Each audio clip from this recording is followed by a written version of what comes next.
going on, guys? Welcome back to Spawn Point Podcast, episode number 10. We are there. We made it to double digits and 2 full episodes in back-to-back weeks. So that's...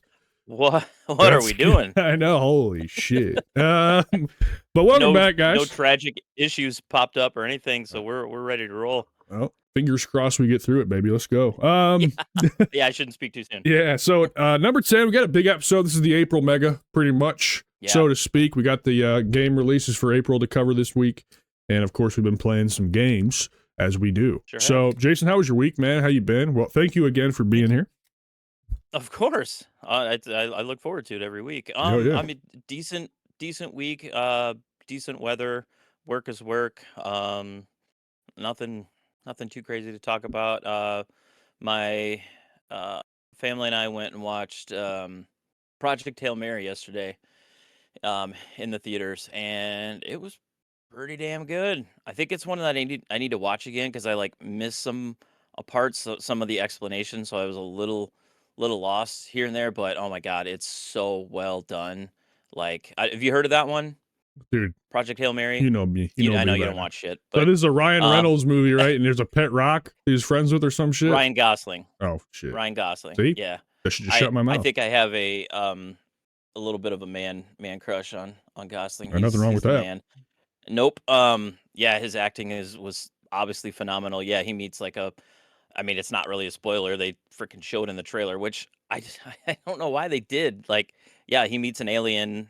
Basically, the sun is dying, and they don't know why. And they start to figure out something that's happening to all the suns in the galaxy. And there's one particular sun that is not dying, so they send him out there to try to figure out why. And in the process, he meets an alien who's also there trying to figure out why. And some crazy shit goes down. So. Good movie. Sweet. Go to the Discord. Yeah. There's a movie section in the Discord that I made for Jason. And so if you guys want to talk movies, you can talk movies with Jason in there. And you can talk about Ryan Hell Gosling, yeah. Ryan Reynolds, whoever. All the Ryans. Yeah. Ryan Evans. Whoever you want. Talk about Captain America. I should start watching movies, but I mean, where's the fucking time, I know. bro? Well, I mean, so you went to the theater? What theater? Do you go to the one over, you go to the fucking one over here by by the old tattoo shop? What am I even saying? You go to the one over here on C Street or Council Street? So we go to both. Yesterday we went to the Collins Road Theater. Hold on a minute. Wait a minute. Both. Cheaper. What? Both. They're both on this side of town now. Because the fucking one on the other side of town closed, right? That one closed. So you've got the Collins Road Theaters, and then you got Marcus Theaters. Marcus Theaters is the little bit more big box kind of movie theater. Is that the one by Chili's? Yeah. Yep. Okay. So the Collins Road one is it's a little bit. That's in the strip mall. Less expensive. Yeah. Mm-hmm. Okay. So what are we talking pricing for you to go? I mean, obviously not. What if I wanted to take my wife to a movie? Well, I think it was $7 or $8 a ticket. Oh, that ain't bad at all. No, and then then you buy the popcorn and pop. That's where they make their money. Oh, of course. Is that kind of stuff. But but the nice thing about Collins Road is they have real butter that you can put on yourself, and all these toppings. You can all these cheese toppings and all this stuff. So that's probably my favorite part of the Collins Road Theater one. So yeah, it's kind of sad. I haven't gone to a movie in years. They've upped their game. I mean, it used to be just the old traditional, seats that you just pulled down the seat and you just kind of sat there. Now all their theaters have the lounge seating. So you sit in these electric things and go back, your feet go up, and you try not to fall asleep. Nice. So I should go. I mean, my wife and I went and saw all the Conjurings in theaters, but that was fucking long. We didn't see the last couple new ones, but so it's probably been 5 years since I've been to the movies. Yeah. Yeah. We go every so often. So should do that. Something to do. Yeah, it is something to do. Yeah. Just something to do, and it doesn't take that long. I mean, this movie was 2.5 hours, so it's a little on the longer side, but worth it. Anywho's great recommendation. Anyway, maybe you'll try to get there. Fucking hell, we're gonna be here all day if we keep talking like this. Yeah, I know exactly. My week was just fine, brother. Dude, I'm having some knee problems. I don't know what the fuck's going on. And yesterday was like the worst day. I keep my knee, it almost feels like it's popping out of place occasionally. So I get like pain on the right side of my knee, and then it shifts to the left side of my knee, and then I just can't move it. It's fucking terrible. So I went to the doctor. I was like, I'm assuming he's going to let me rest it. No, he just basically said, here's some pain pills, and keep on going. And then it just continuously is getting worse. But I have a orthopedic appointment next week, so I got to get through this week, and then we'll figure out what the fuck's going on, hopefully. So yeah, is it like your kneecap, you think, or what's shifting around? I don't know. It feels like something behind my kneecap. Like I had surgery on my other knee because I had bone spurs in my ligaments and shit, which when that happened, my whole knee locked up and it was like the size of a fucking pumpkin. So I know it's not that, but I don't know what is going on with my other knee. I'm assuming it's, it'll be something that'll be not fun to deal with. Hey man, we're getting old. Fucking yeah, we are. And I would just be like, it's just old age, but this shit is like preventing me. Like I am in the middle of a walking loop and I got to stop and like fucking slam my kneecap so it doesn't. That's fucking, no good. No. That's that's kind of what we're dealing with. So that's been horrible. Also, I mean, I got a cold, so I'll be fucking blowing my schnoz constantly throughout the episode, but I'll try to catch the mute button as much as I can. So okay, we'll see what happens. Sounds great. Yeah, we were also up late last night. I know I've talked about it before. Yeah. The race was on. Started at midnight and didn't get over till 2. So my energy level is, I'm trying to bring it up. We will be just fine, brother. Housekeeping. Watch the. We are. Oh Jesus Christ! I just did this last week. Here we go again. Me fucking fumbling around. You can catch Spawn Point Podcast on YouTube, Spotify, Apple Podcasts, Amazon Music. You can listen to us on all of those platforms. If you're listening on YouTube, consider liking and subscribing to the channel. We're at 48. Need 2 more subs and we can live stream straight to YouTube, which would be cool. So try to get us there. 2 more. Leave a like, obviously, it boosts in the algorithm. Same thing on Spotify. If you leave us a rating and comment on Spotify, that'll also help boost us in the algorithms. And then obviously you can listen on any of the audio platforms as well. I don't know what their systems are, but yeah, we would appreciate the listen. Obviously, if you're here, that's kind of a pointless thing to mention. We are on all social media platforms, Spawn Point Network. Somewhere you can find us, almost on all of them. Yeah. And send us comments, questions, concerns, shit like that to those. And if you don't use social media, you can get a hold of us at our emails, spawnpointnetwork@outlook.com. That's spawnpointnetwork@outlook.com. Send your business inquiries there as well. Yes, that is the place. I think the only one we haven't gotten onto yet is Truth Social. We'll have to get uploaded on Truth Social as well. We'll do that. We'll probably be on there do you even know what that is? No, fuck. That's Trump's social media platform. Oh, for fuck's piss. Fuck's piss. I like that. Fuck's piss. No, I don't think we're gonna be on Truth Social. I got nothing. I know. That was a joke. God damn it. So anyways, you can get us on MySpace though, probably. But twitch.tv/Spawn Point Network. We live stream there. Once again, I missed fucking F-Zero Friday again, I'm realizing, on Sunday. Son of a bitch. I swear to God, I'm going to get back to that. We can't make these plans, man. We just we forget. God damn it. Anyways, I will get back to F-Zero Friday at some point. Don't count on it. But we still do live stream on there occasionally, so just swing on over there and check it out. Yeah. Discord. Join the Discord. We talk movies, games, food, TV shows, whatever. I added Morgan's Craft Corner because she asked me to do that when we were talking Pokopia, and she hasn't posted in there. But we do talk on there, so swing on through, chat with us. We would love to talk to you. Other than that, let's get off of the housekeeping and move into the actual discussion. So let's do it.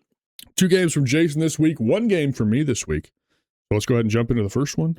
Take it away, my friend.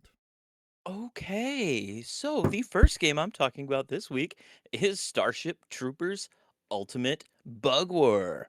So this came out on March 16th, and it is a very much like a boomer shooter, first-person style shooting game, developed by I don't know how to pronounce this developer. It's AUROCH, and I feel like I do this all the time where I'm like, Oroch. Okay, so when I think I mentioned it last last week that I kind of just started playing this, and I when I was describing it to Cam, I was like, it reminds me a lot of that Warhammer 40K bolt gun game, and it turns out that's the same developer, and I didn't even realize that. So yeah, developed by them and then published by .emu. So it leans very heavily into the satire, over the top propaganda from the 1997 movie. It's ridiculous. And it's kind of interesting. They frame it in an in-universe training simulation is what you're going through in these missions to try to set up these troops so that they actually know what they're doing once they actually are pushed out into the real field, like the true combat. And I think I've cleared the first two. I think there's like 8 total missions. I think I cleared the first 2, and I don't know yet, but I think it's kind of leaning into like something's going to happen and you're actually going to get pushed into like the real world. I mean, you don't really know a difference because these simulation things look like you'd be fighting the bugs, um, in the real world. So thought that was kind of an interesting setup. So you play as Major Samantha Dietz, um, basically following her journey from a raw recruit into a hardened veteran. It is so B movie, over the top, ridiculous, purposely kind of silly, and that's kind of the charm. If you like the Starship Troopers movie at all, it's the same tone, just kind of ridiculous. So, but the cool thing is though, so the main guy in the Starship Troopers movie, uh, General Johnny Rico, I believe was his name. His character is actually in this game as like an FMV between like these missions, and now he's like a general. He's like uh yeah. So he wasn't a general in the movie, but now he's a general in this. So that was kind of cool. But yeah, it uses that very like kind of lo-fi, semi-pixelated uh graphics, and it's like 3D environments with sometimes 2D like characters.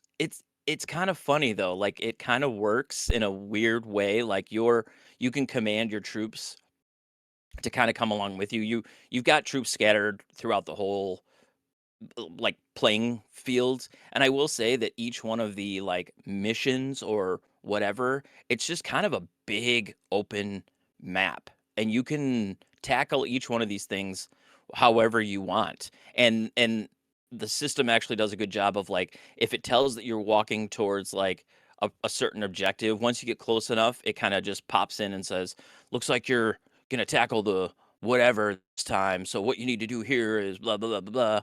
And so it does a good job of keeping the quote unquote story going, even if you go off in whatever direction that you want to. So I thought that was pretty cool. So it's got a pretty big arsenal of weapons. I think there's over 30 weapons um that you can use. You got your sniper rifles, you got your you know shotguns, your assault rifles, all that kind of stuff. There's like a little nuke missile launcher thing that you can launch at like the big bugs. You can also jump into these like mechs, which is pretty cool. You got like a chainsaw for one arm, and the other arm is just like this Gatling gun type thing. So it's kind of fun to jump in there and just kind of mow some bugs down. There's also a mode in this that's the bug mode. So you flip and you play as the bug, and you go and take out like the troops and stuff. It's kind of silly. Yeah. I don't know there's not really much else to say. Like I said, I'm not like super far in this yet. I cleared the Yeah. first 2 missions or whatever you want to call them. And it's a lot of fun. It's available on PC, PS5, Xbox Series, Switch 2. It's got a single player campaign. I don't think there's any multiplayer aspects in this, which I think would be cool, especially as a co-op. But Mm-hmm. yeah, it's a Sweet. fun kind of it's it's not real easy. I will say. Hmm. Some areas are, and then sometimes it's kind of based on like your approach. Mm-hmm.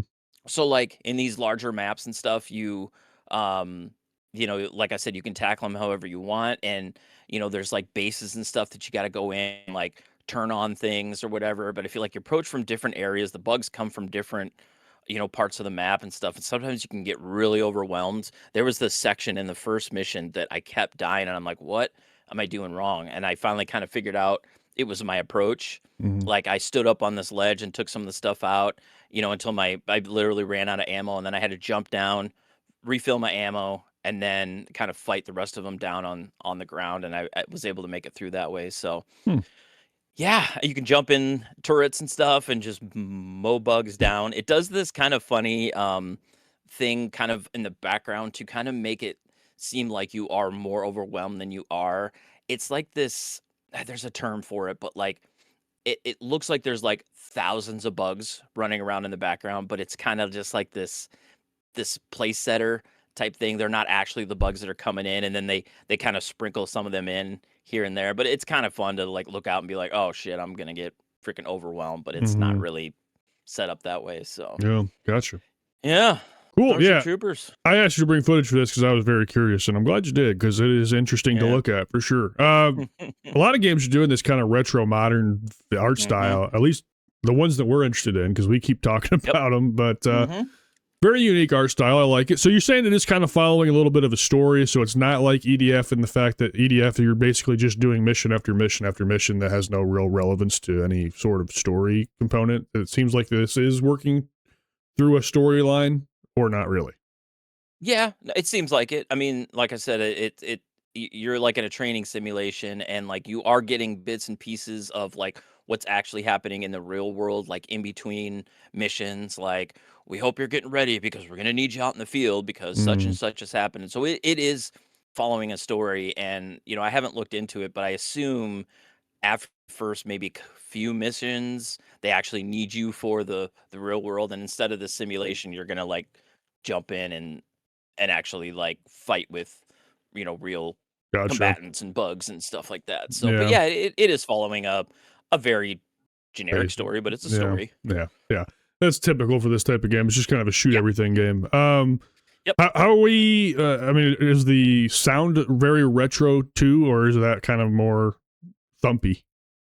Okay, so that is something I wanted to touch on. The music is fine. It kind of generic, but it works.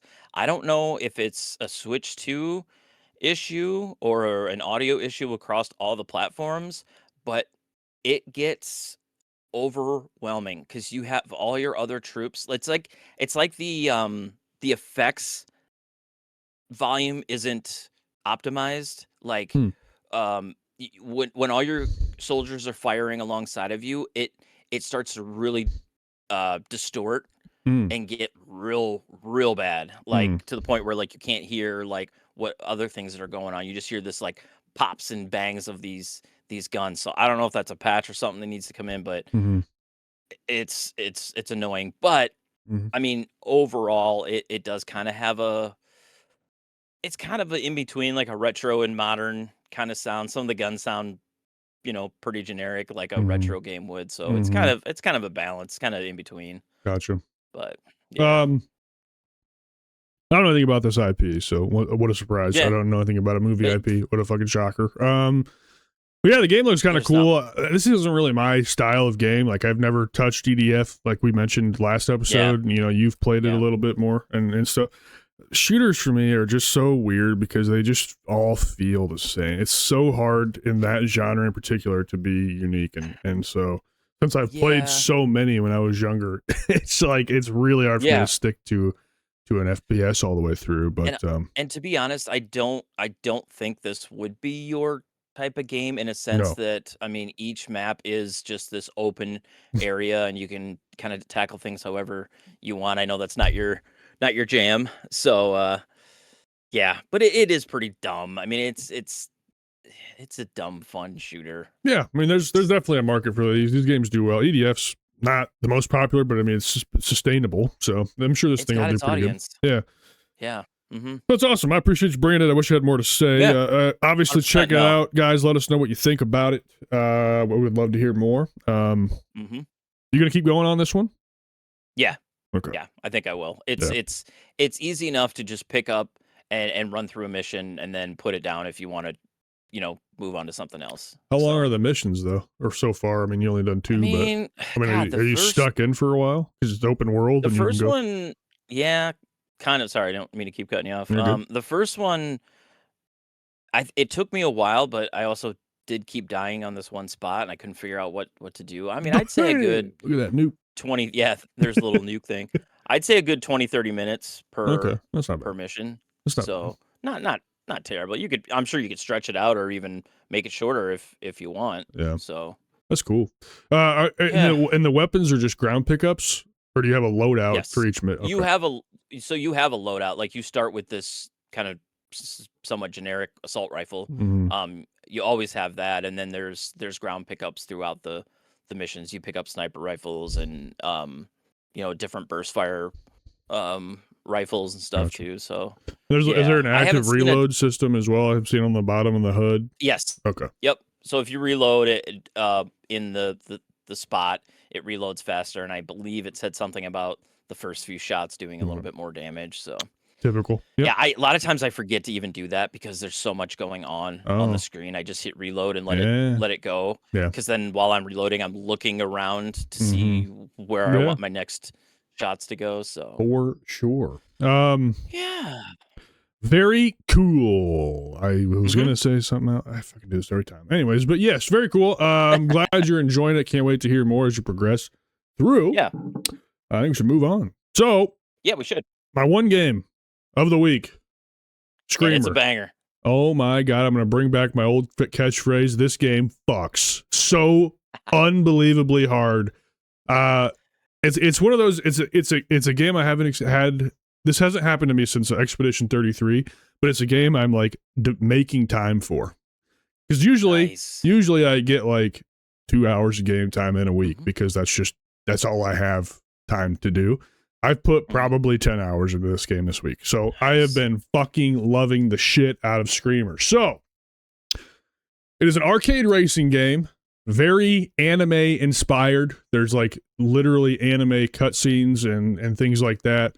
But the majority of the story is told through kind of these quick conversations with your characters just standing next to each other. But there are animated cutscenes throughout the game, kind of scattered around. But this game is just kind of everything I've ever wanted in a racing game. What makes it unique is it is a twin stick racing game, so it's very similar to Inertial Drift. I know Jason kind of talked to me about that, and I have played both, so I have a little bit of a comparison point between the two. I will say, though, this game feels nothing like Inertial Drift. There's so much more going on in Screamer that it is almost hard to compare the two. It really is almost hard to compare the two. Inertial Drift's is a pretty shallow experience, but it's a cool like concept. This game kind of improves on everything that Inertial Drift was trying to do and makes it much, much, much more enjoyable. So, for me, I think the art style in this game is really nice. I mean, it kind of leans into that Need for Speed Unbound territory where I wasn't too confident on what they were doing there, but this game is much more stylized, so it works a lot better having all these different colors coming out of your exhaust pipes and all that stuff. It just seems to work and feel a little bit better in this project. So the art style is hitting for me. It's doing a great job. And this game has a couple episodes back when we were talking about Gear Club Unlimited 3, we had made a comment about wanting a racing game to have a decent story, or at least I said that. I would have liked to see a game with a racing story, and I said it's probably never going to happen. Well, I got my mouth shut up pretty hard with this game because this game's got a massive story. I'm about 10 hours in. I think I'm on episode 48.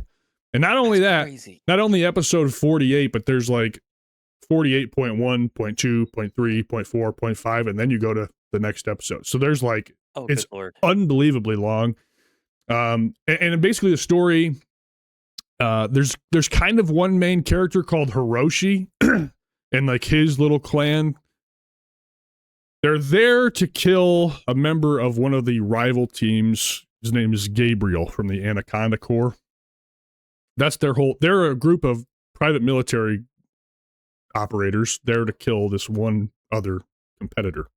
So they enter this Screamer tournament because Gabrielle is in the Screamer tournament. So they're trying to kill him. However, when they get to the tournament, there's a mechanic named Gage, and Gage installs a echo device into your vehicle. And the echo device basically brings if you get blown up, it brings you back from the dead and puts you back on the track. So you can't die, it's basically. Oh. So their plan kind of got foiled because they were going to come in here because Screamer tournaments are notorious for being very dangerous, and this echo technology was just introduced in this game. So that's kind of the main plot point. However, you, throughout this game, play as every group in the tournament. So you're meeting every character. So you're not just playing as the Green Reapers, which is Hiroshi's team. You're playing as Gabriel's team. You're playing as Kitsoro's team. You're playing as, all of these different factions, basically, and learning their perspectives and their motivations for joining the tournament. Interesting. And things. So it really kind of takes you and spreads you all over the place. So it's doing a lot of good things as far as the story goes. It's very in-depth, and I'm kind of blown away by it because I'm so used to playing racing games where you just kind of go from race to race and you just kind of keep going, and that's the whole progression system of the game. But this game's got a big old story. There's 4 acts. I just got to the 4th act, so I'm almost done with the game. However, there's 38 episodes in Act 4, so still got a little ways to go. Yeah, mechanics. Again, it's a twin stick racing game. So the best way that I can explain this and how this works is the left stick, which is your normal turning stick, kind of operates the front of your vehicle, and the right stick, which is kind of your modified turning stick or your drift stick, controls the back of your car. So if you're not in a drift and you use the left stick, you really don't move. I mean, it's very minor on how far you can kind of, to the point where I probably use the left stick 10% of a race. And it's literally just to make micro adjustments while I'm in a drift to kind of get my nose in a better position to hit the apex of the corner. That's it. That left stick is hardly ever used. You're using the right stick almost the entirety of the game. And it takes a lot to get used to. This is not a game you're going to be able to just pick up, jump in, and be ripping through these tracks. You have to be conscientious of corner apexes. You have to hit your brakes. You can't just power drift through every corner and not fly off the track. You got to really be paying attention, and you got to learn these cars in and out to be able to hit the apexes and things like that, which is not typical for a racing game, but it does take a little bit of strategy, which is cool. So that's like the basic mechanics, but there's a ton of other mechanics in this game, and this is why I recommended in the short that I posted that you play the story, because it does slowly introduce you to features of this game as it goes, and you need that time to get used to each feature. So there's an active shift feature where once your car gets to like top rev, you can actively shift up, and that gives you a slight boost as you move up to the next gear. But that also, that also refills your nitro meter a little bit as well. So you're kind of always having to make sure you're paying attention to your rev limit and clicking up. But also with that, you don't want to shift up in a drift, because then you'll lose speed, and as you come out of the corner, you'll be in a higher gear and you can't get off as fast as you want to. So you have to have a little bit of strategy as far as that goes. So you can't just be slamming the active shift at all times. You got to know cars a little bit, I guess. So there's that mechanic. There's the boost mechanic, which isn't just hit the boost button. There's a little skill check that pops up, and you got to try to land the timing thing in the triangle. And if you get it in the yellow, it's like a perfect boost. That's what that is. Yeah, if you get it in the yellow, it's a perfect boost. If you don't, you just get like a regular boost. And then when you use boost, you start to build up another meter called entropy. And the entropy meter is how you perform strikes, so you're able to attack enemies and wreck them, basically. So you have strikes, and then you also can use shields from the entropy meter as well. So if someone's behind you trying to strike you, you get this indicator on the screen, and you can throw up a shield to block the attack. But to block, so you can strike at any time whether you have boost or not. To use a shield, you have to have a boost meter full. So you kind of always want to have a boost meter in reserve, so that way if you get in a pickle, you can kind of work your way out of it. And not only that, you also have an overdrive meter. So once you fill up your entropy all the way to the top, you can click both sticks in at the same time and activate overdrive. Overdrive increases your car's handling, your car's stats. However, if you hit a wall during overdrive, you explode. So it's very risk reward heavy. But there's a lot of systems here. And on top of that, with all those systems, like I said earlier, the game is not easy when you initially jump in. So it's very crucial, in my opinion, if this game looks cool, which how does it not look cool? Look at this fucking footage. Yeah. This game looks fucking awesome. You have to give it a little bit of time. I mean, I've played a lot of racing games, and it probably took me 3 to 4 hours to really get the hang of it, because it's very unique. And what really kind of throws it off is there are every group has 3 members, as I said, and they all have a different car, but there's like 3 types of vehicles in the game, but they don't disclose that anywhere. So the way that there's a heavy vehicle, like this is just my classifications. There's a heavy vehicle, which doesn't look any different than the other vehicles, really, to be honest, but that vehicle does not really have a lot of back end. You can't swing the ass of that car out very much. So you basically are just kind of aligning your car with the apex, and it's more or less like a traditional vehicle. Then you have, and that's usually one of the members. The main member of each group has what I would consider to be a balanced car, which is everything feels perfect. I mean, it's the best car class in the game because it just feels right. I mean, this is a leader's car right here that I'm using in the footage. And then they also have a light class, which is heavy drifting. You can swing that fucker all over the place, but they're generally much slower. So you have to really, for that class, you have to really prioritize using boost at the right time, because the other 2 classes of cars will just beat your ass off the line and they'll kill you in straights. So you have to really be kind of paying attention to that. And that's not disclosed anywhere. So you kind of have to learn what character drives what car and how to approach each race.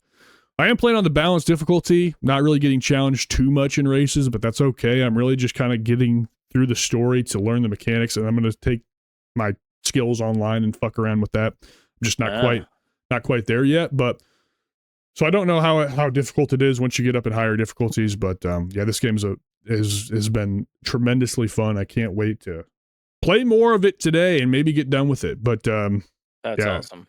This game fucks. This will definitely be at my end of the year game top list. I mean, right now this is my front runner for game of the year. Wow. It's that's saying something.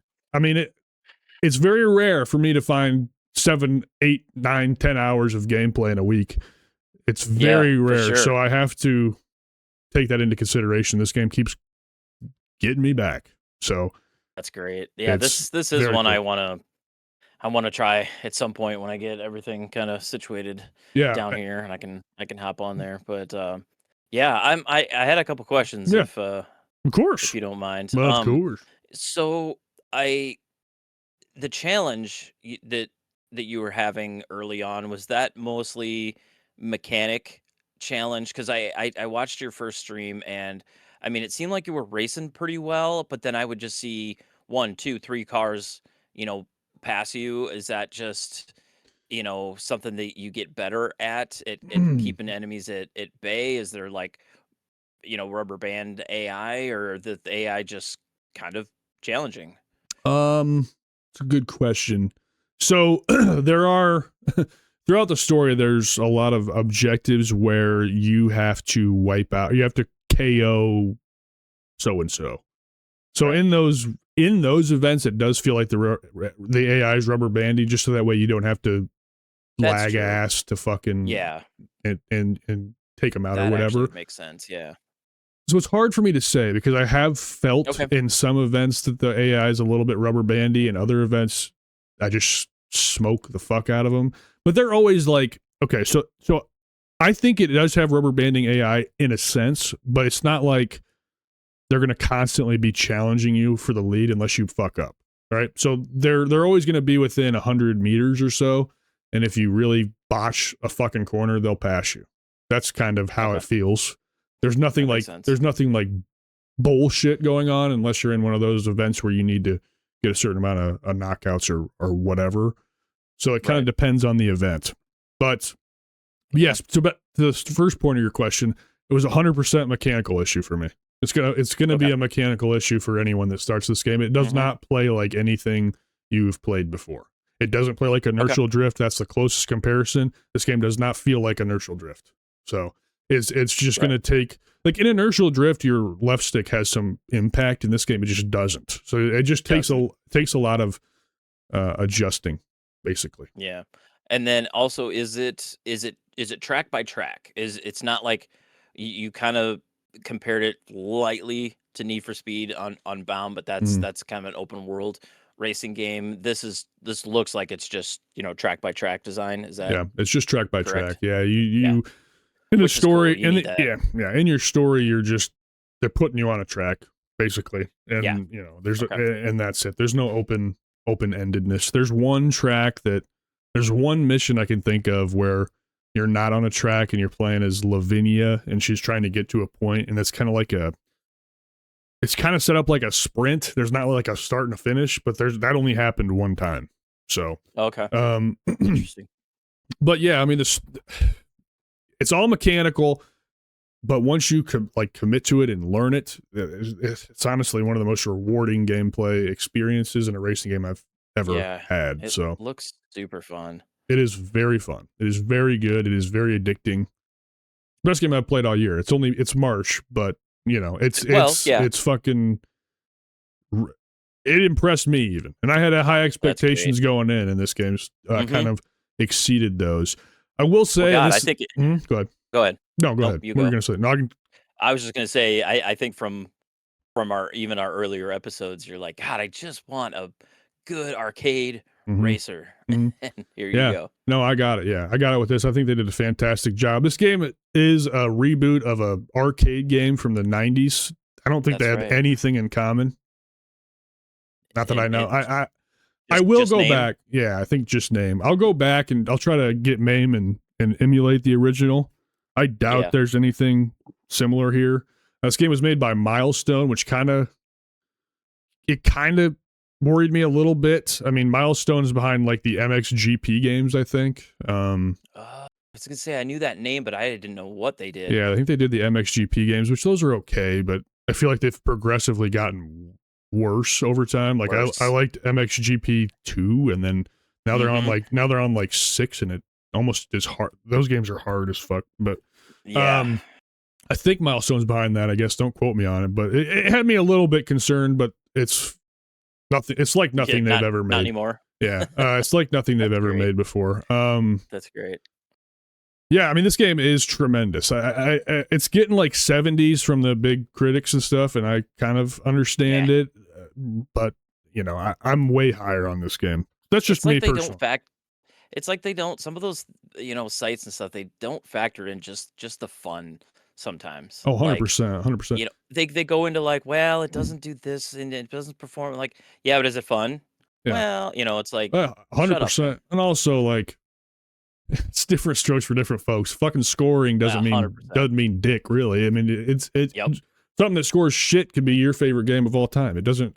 Everybody's different. So I will mention, and I don't want to come off as a shithead about this, but I do want to just quickly mention it, and I don't want anyone in the audience to take offense to it. So Jason, if I'm being offensive, stop me. Here we go. I am not a fan of forced inclusivity. Okay. Yeah. That being said, there's at least one gay relationship in this game between two females. Okay, at least there's two. Okay. There's two. The problem with this is it's not. I have no issue with that, and as a matter of fact, it's implemented perfectly fine here, so it doesn't bother me. The problem is because I'm so like,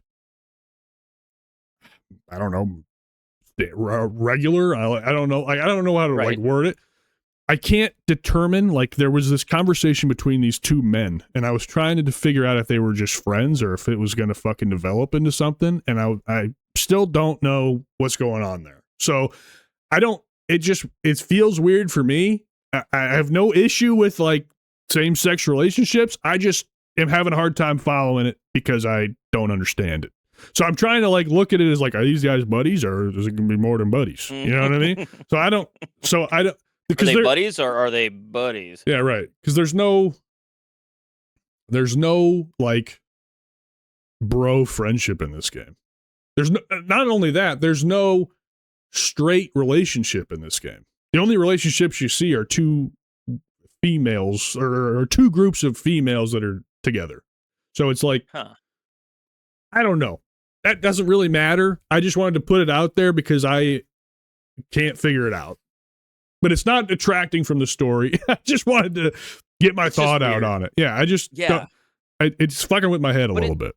It's worth mentioning though, because like that stuff does kind of seem to get brought up. I don't know if you saw that article on, there was a reviewer out there that gave Crimson Desert like a 0 because it didn't have inclusivity and stuff. It's like, so you want us to force it? That's my problem. I have no problem with including it. It's you cannot force this shit into. This is the whole problem with Assassin's Creed. This is the whole problem with all these fucking games. Is like, they force it to the point that it doesn't feel authentic, and it doesn't. Fucking wrong. It's just wrong. I don't give a fuck about what you do in your personal life or any of that. If you force it into media where it doesn't belong, as someone that's not into that group, it just doesn't fucking feel right. Like it doesn't match thematically with what I'm doing. I'm trying to listen. It breaks immersion. Okay, I'm trying to get lost in video games, and when I am in old timey fucking Italy, and I'm playing as a female knight that did not happen back then, and she's getting into relationships with women, it just did not happen. Maybe it did happen, but it's not like the historical record. It fucks with my head. I'm sorry. I love everyone. You can love whoever the fuck you want, but just let me lose myself in a game and have it be somewhat realistic. Anyways, that's it. I'm so sorry. I apologize to anyone offended. That's just that's my take on it. Yeah. No, I get it. All right, I got one more question, then we can Yeah. Mm-hmm. Is there cooking in this game? Oh, for fuck's sake. What a shout. Back to the first episode. You brought it back. No cooking. Yeah, we can. No cooking, but this game. No cooking.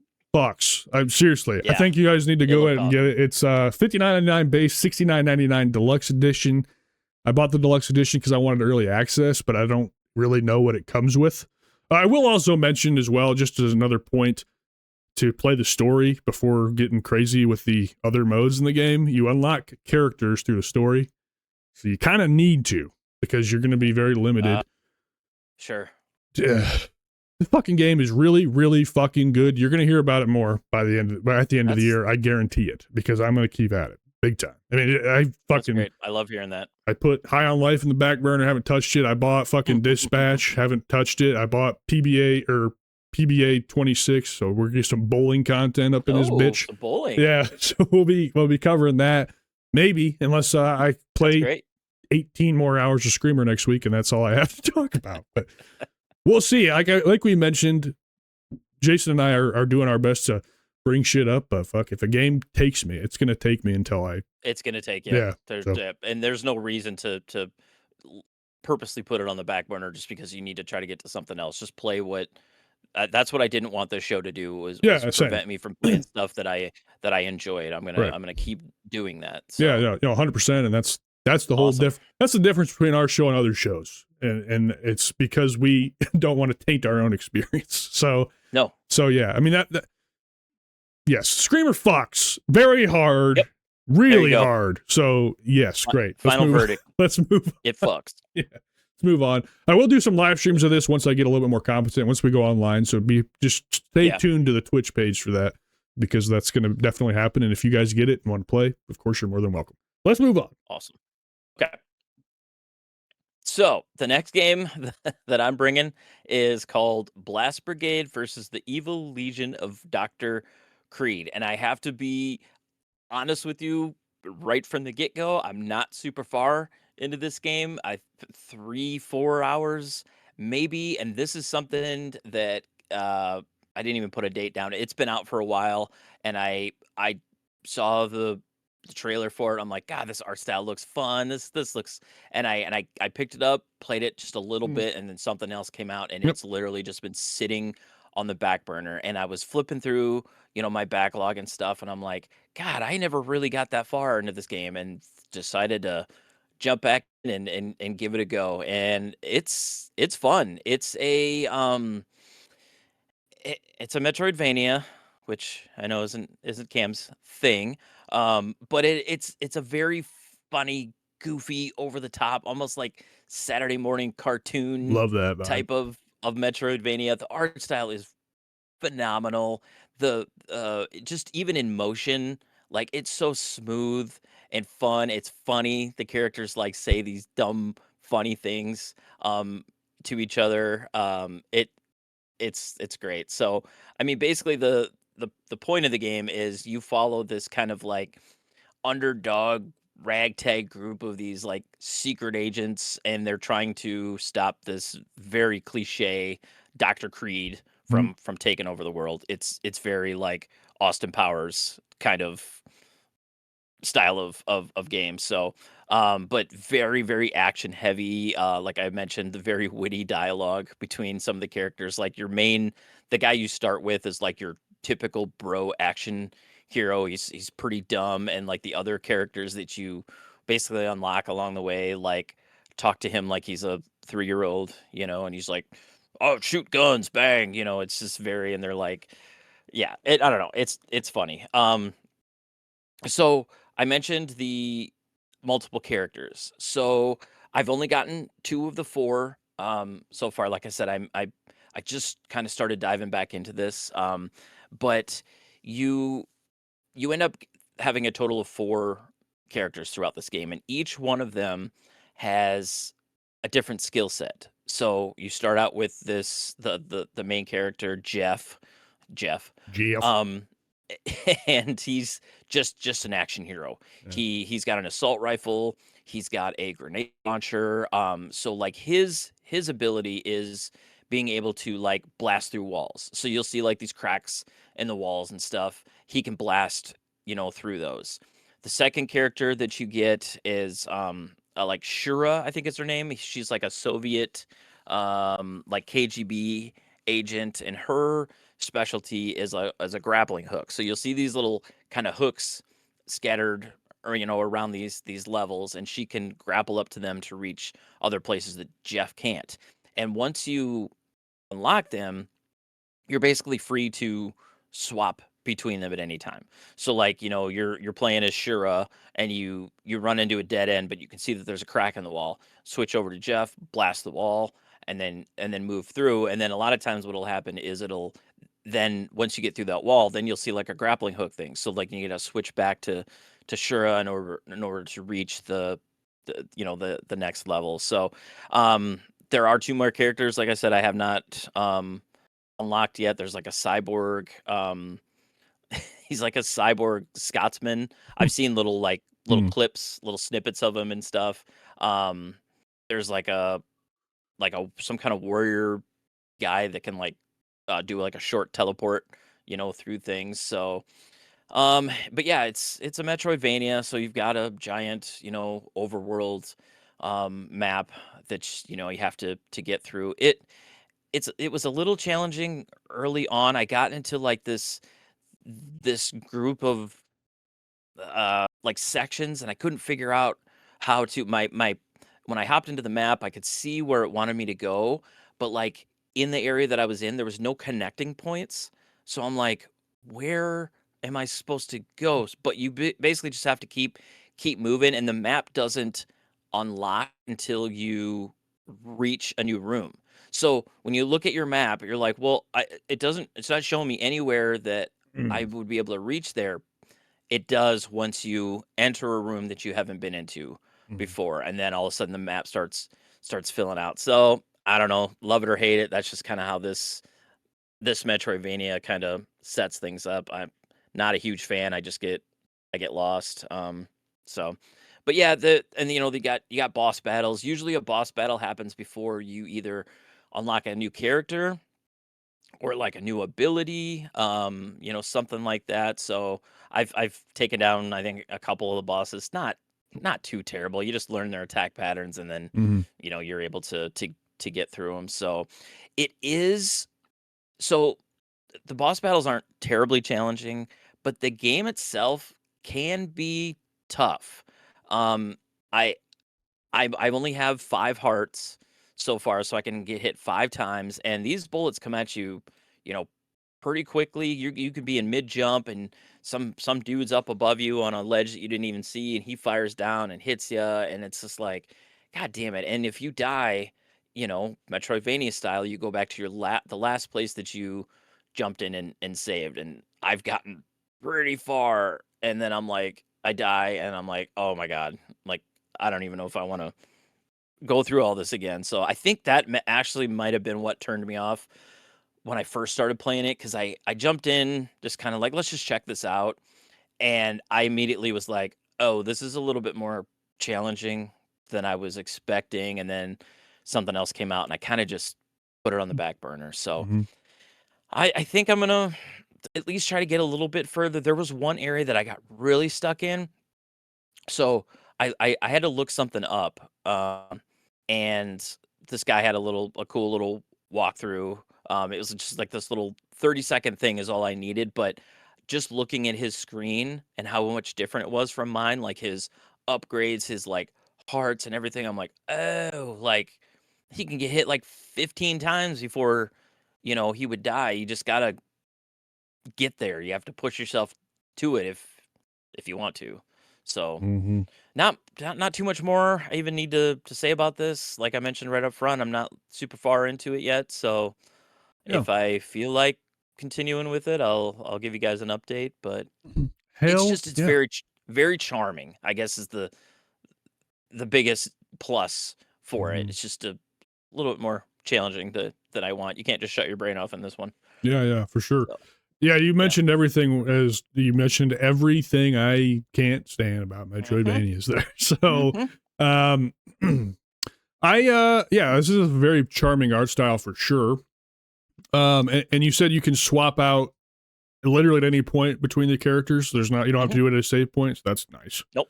That's Yep. very That nice. part was nice. Mm-hmm. Um, They introduce it with this weird kind of mechanic where like you're wearing this device that like you're basically popping in and out of like a dimension or something. I don't really mhm, fully understand it, but like if you switch to like the one character, like Shira, the character I'm playing as right now, if you're watching, mhm. she can like talk to Jeff, and it's really weird. He's like has this like echoey voice. He's like, "Where am I?" And she's like, "You're just in this. Just hang on. You'll be back." And he's like, "I can hear you, but I can't see you." It's pretty funny, Yeah, yeah. the dialogue and stuff. Oh So yeah. yeah, it's yeah. Yeah, and I apologize to the video watchers of this podcast. I could not get this full title on the fucking screen, no matter how I Oh, dude, it's oriented so it. long. Jesus fucking H Christ, the longest It's title in and I gaming was actually history. Yeah, I was gonna say that too. Like when you look this game up, like a lot of people just call it Blast Brigade. Yeah, Like Jesus Christ. it's known more as Blast Brigade. So Blast Brigade versus the Evil Legion of Dr. Creed. Jesus, Aminy, Craminy. I appreciate yep, it. I respect it. yep. They're getting the point across. Yes, they Um, are. yeah, I mean, like you mentioned, getting lost. You said you happened. I would hate Yep, that. And then yep. yeah, it's so demoralizing. Like making progress in one of these games and dying, It and then really having to is. go back. It's just the worst feeling. I def. I've never been able to overcome the lows of a Mhm. Metroidvania like that. It's never. That's why I'm struggling with Sons of Sparta. I fucking forgot that I even put hours into that game at this point because I'm moving on to. I'll get back to it. But along Yeah. with this, anything you want to say about anything else about Blast Brigade? I mean, the art style is cool.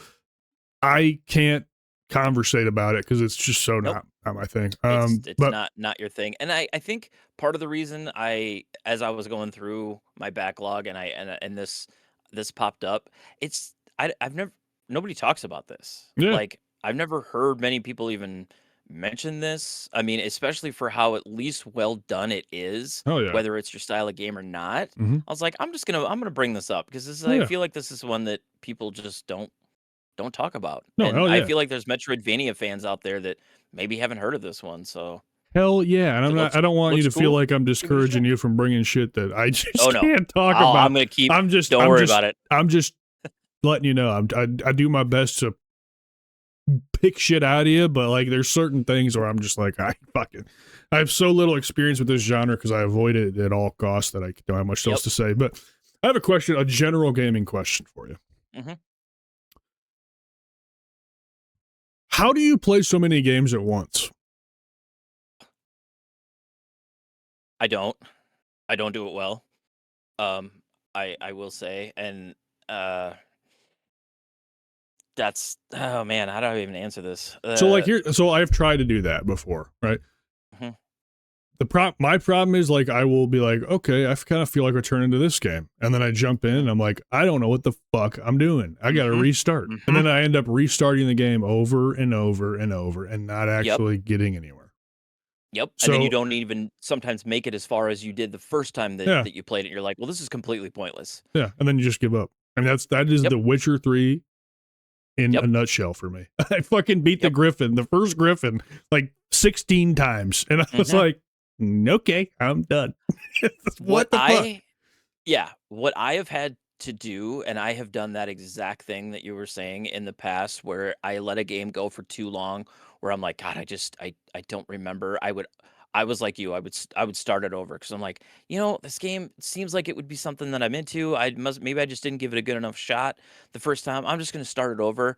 I had to stop doing that. I had to fight through that first 20, 30 plus minutes, whatever, to like refresh Yeah, yeah, my memory on what I was doing. Eventually it does come, but that first jump back in can be kind of challenging, especially even the controls. You're like, how did I do this? How do you do right. this again? But yeah, so that is one area though that I will say that this show has had me doing a little bit more than I probably have done in the past. I want to keep bringing stuff in. Obviously, I've started a lot of things and not finished them, so I want to give some of these games their shout, even if I Of course, yeah, of haven't, you know, put a ton of time into course. them. Maybe this is somebody's That's game of a lifetime, the whole point you of the know. show is trying to get Yes. exposure out for some of this So stuff. So yeah, and I even start like I there's a game I'm going to talk about next week that I've honestly been playing more than anything else. mhm. Kana Hey, is yeah, phenomenal. awesome. It I need to is play it. like my type of game. Not that long. I Reminds might me. have to fucking play that this week It's like 10 because hours, I yeah, heard. I need to. I might have to start that today. Yeah, Um, it's been my screamer for you, that's honestly. awesome. It's when I turn my Switch on, I'm like, yep, I'm just gonna go back to that Well, one. that's great. I can't wait to hear about it because I'm gonna Hmm. try to get. Well, I'm gonna try with fucking apostrophes Right. to play it Yeah. this week so we can have a mutual conversation because I'm very interested in that. And we watched that Scars of Cosmora demo. We were both like, "What the fuck? We got to play this What shit." is So, this? so yeah, I'm very happy it went to Switch. It was a perfect time for it as well. So, Oh, and it um, plays really well. It runs well. It looks beautiful. yeah, yeah, I'm very happy with it. I gotta get in there. How long do you give a game a shot before you give up on it? Do you have like a set? Um, Do you have like a set time limit? Because you're okay. So I this is a don't. dumb question because you are going to buy games you know you're probably going to be interested in. We've had this conversation before. Um, do you ever like go on to Game Pass and just think something that's maybe not your style might be interesting and try it? Does that ever happen anymore for you or not really? Yep. That still happens Okay, because if it's a way to try something out without putting any money right. into it. And Yeah, if it's like, "Oh, I do really like this." Okay, cool. Then I can either, maybe purchase it if I want it off of Game Pass, or if it's not, I can just go, "Ah, I gave it a shot." I didn't put it. But when you put like actual money into stuff, I feel like I give it more of a chance. yeah. You kind of have to. Yeah, and I don't, a lot of the stuff, I put a lot of stuff on my my wish list and, kind of let it sit. And, I get notifications if something that I wish list is on sale. A lot of these games I wait for a Mhm. discount. And a Oh lot of yeah. the stuff I like, these indies like this, Blast Brigade, I got it on a pretty steep Yeah. discount. I So mean, that's the if best I way to do don't it. like it, then there's less of a like, well, God, I put money into this. Well, I mean, sometimes it's literally like 4.99, Yeah. 6.99, and then I don't feel as bad. But as far as like how long I give something really depends on the game because some games really don't get going Right. for a while. It's true. So I like to try to give those a chance. The Blast Brigade would be one where if I didn't like it from the beginning, I feel like I could be like, nah, I know what's happening in this. If I don't like it, I can let it go. But it's interesting enough that I don't know. I keep saying that like I'll give it a chance. I don't know. There's just That's your too thought much right other now. stuff. Yeah. No, I got you. Yeah. Yep. Because I mean, like Sons of Sparta, I love that IP passionately, but the gameplay is like so middle of the road that Yeah. I'm like struggling. Yeah. Anyways, I run into that too. Like I'll just throw out like I don't even know if I have an example. Like I'm a huge TMNT fan. Mhm. I always have been since I was a kid. There's been numerous TMNT games that have come out. Like Splintered Fate came out. God, what else? I mean Shredder's Revenge was amazing. But if there is an IP that I am pretty passionate about, I will give those games a chance. Like you were Mhm. mentioning with Sons of Sparta, you're a big God of War fan, so you want to like you love the IP, and you're willing to maybe give it more of a chance that somebody who isn't as into that is. Like I've Mhm. given some pretty mid TMNT games their fair shake just because Mhm. I like the property. Yeah. So it just depends on the game for me. Dude, the last Ronin's So, getting there are a lot of like rumors about that shit. Gonna be fucking oh really yeah, good. really good. We'll see. I don't know. I Yep. can't trust fucking anything on our Facebook Nope. feed. I keep seeing this Nope. shit on the Facebook feed, and I was like, there's no fucking way. Give me a break. You can't until you Eh. you either get hands on or you get someone that you really trust that Yep, gets hands on. And you're like, all right, all right, for sure. All right, well, that's good stuff. yeah, Let's take a break and big old fucking news section this week. Big old news section. boom, big But old. to make up for it, our community let us down, and we got 2 comments to cover, so that'll be short. Just kidding. Kind of. All right, guys, take a quick break. Kinda. We will be right back with the news.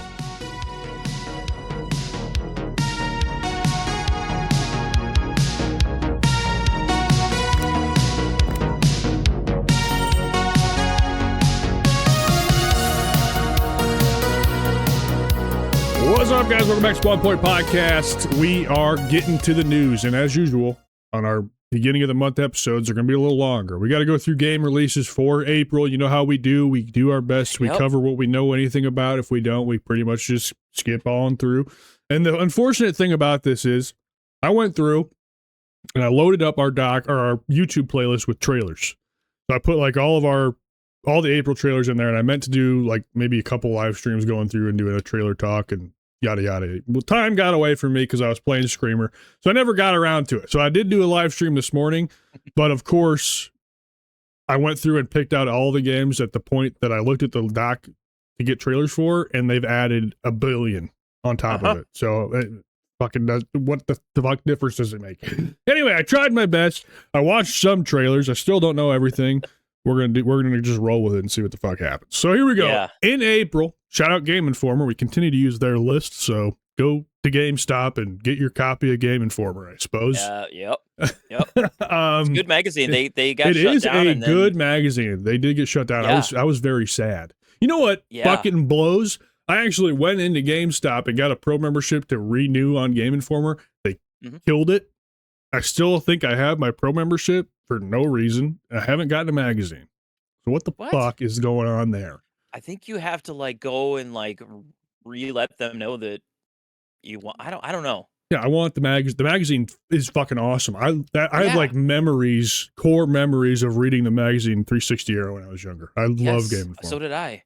I always loved Game Informer. They used to have demo discs, I think, too. Yes, they did. Oh my god, Those that's ones that fucking came in, like, the sweet. plastic Yeah, wrap, and I'm yeah, like, "Oh, there's a disc in there." yeah. God, Game Informer. Anyway, Great. all right, let's rip through these. I know a little bit Yeah. on some of these. I don't know all that shit Some of about them I do others. too, but yeah. Starting off tomorrow. No, tomorrow's the 30th. Starting off on Wednesday is the 1st of April. Wednesday. You get Goat Simulator 3 on Switch 2. You guys can enjoy that. You know we ain't touching that shit. Nope. Cursed Words comes out on PC on April 2nd. This is a Balatro Scrabble game. What? It's like a Balatro-inspired Scrabble game. Not my thing, Okay. but it is a thing. I liked Blatro, but yeah, Scrabble, I don't know about that, but Yeah, I'm too dumb. I know. Words. Darwin's Paradox, April 2nd, comes out on all modern consoles. This is the octopus platformer that Jason tried the demo for. It's fine. Doesn't sound like he's going to be purchasing it. I don't blame him. Nope. I Am Jesus Christ comes out on PC on April 2nd. Of course, I had to watch this trailer because what the fuck is this? And what is this? I have no idea after watching the trailer what it is. It looks like a third-person indie where you play as the man himself. That's it. I really don't know what the hell is going on. He walks on water. I literally don't. Like he does. It's like a biblical third person. I'm assuming it's just following the Bible of some variety. I don't know. So there you go. If you're into that, April 2nd on PC. Motion Wreck, PlayStation 5 and Switch on April 2nd. Did I put anything in here for that? Nope. Sure didn't. So I guess we're going to continue. I watched that trailer this morning too. Dude, I have the worst memory in the history of all time. I might have early onset dementia because I watched this trailer. I don't think you have a worse memory than I do because I do the same thing where I'm like, I just watched this and I cannot remember it. Anyways, this just says something about the game. We don't know anything. Nippets PC, April 7th. This was added, a late addition to the list. I don't know what that is. Nope, don't either. People of Note. This game looks kind of interesting. PlayStation 5, Xbox Series XX, Switch 2, PC, April 7th. This is a turn-based musical.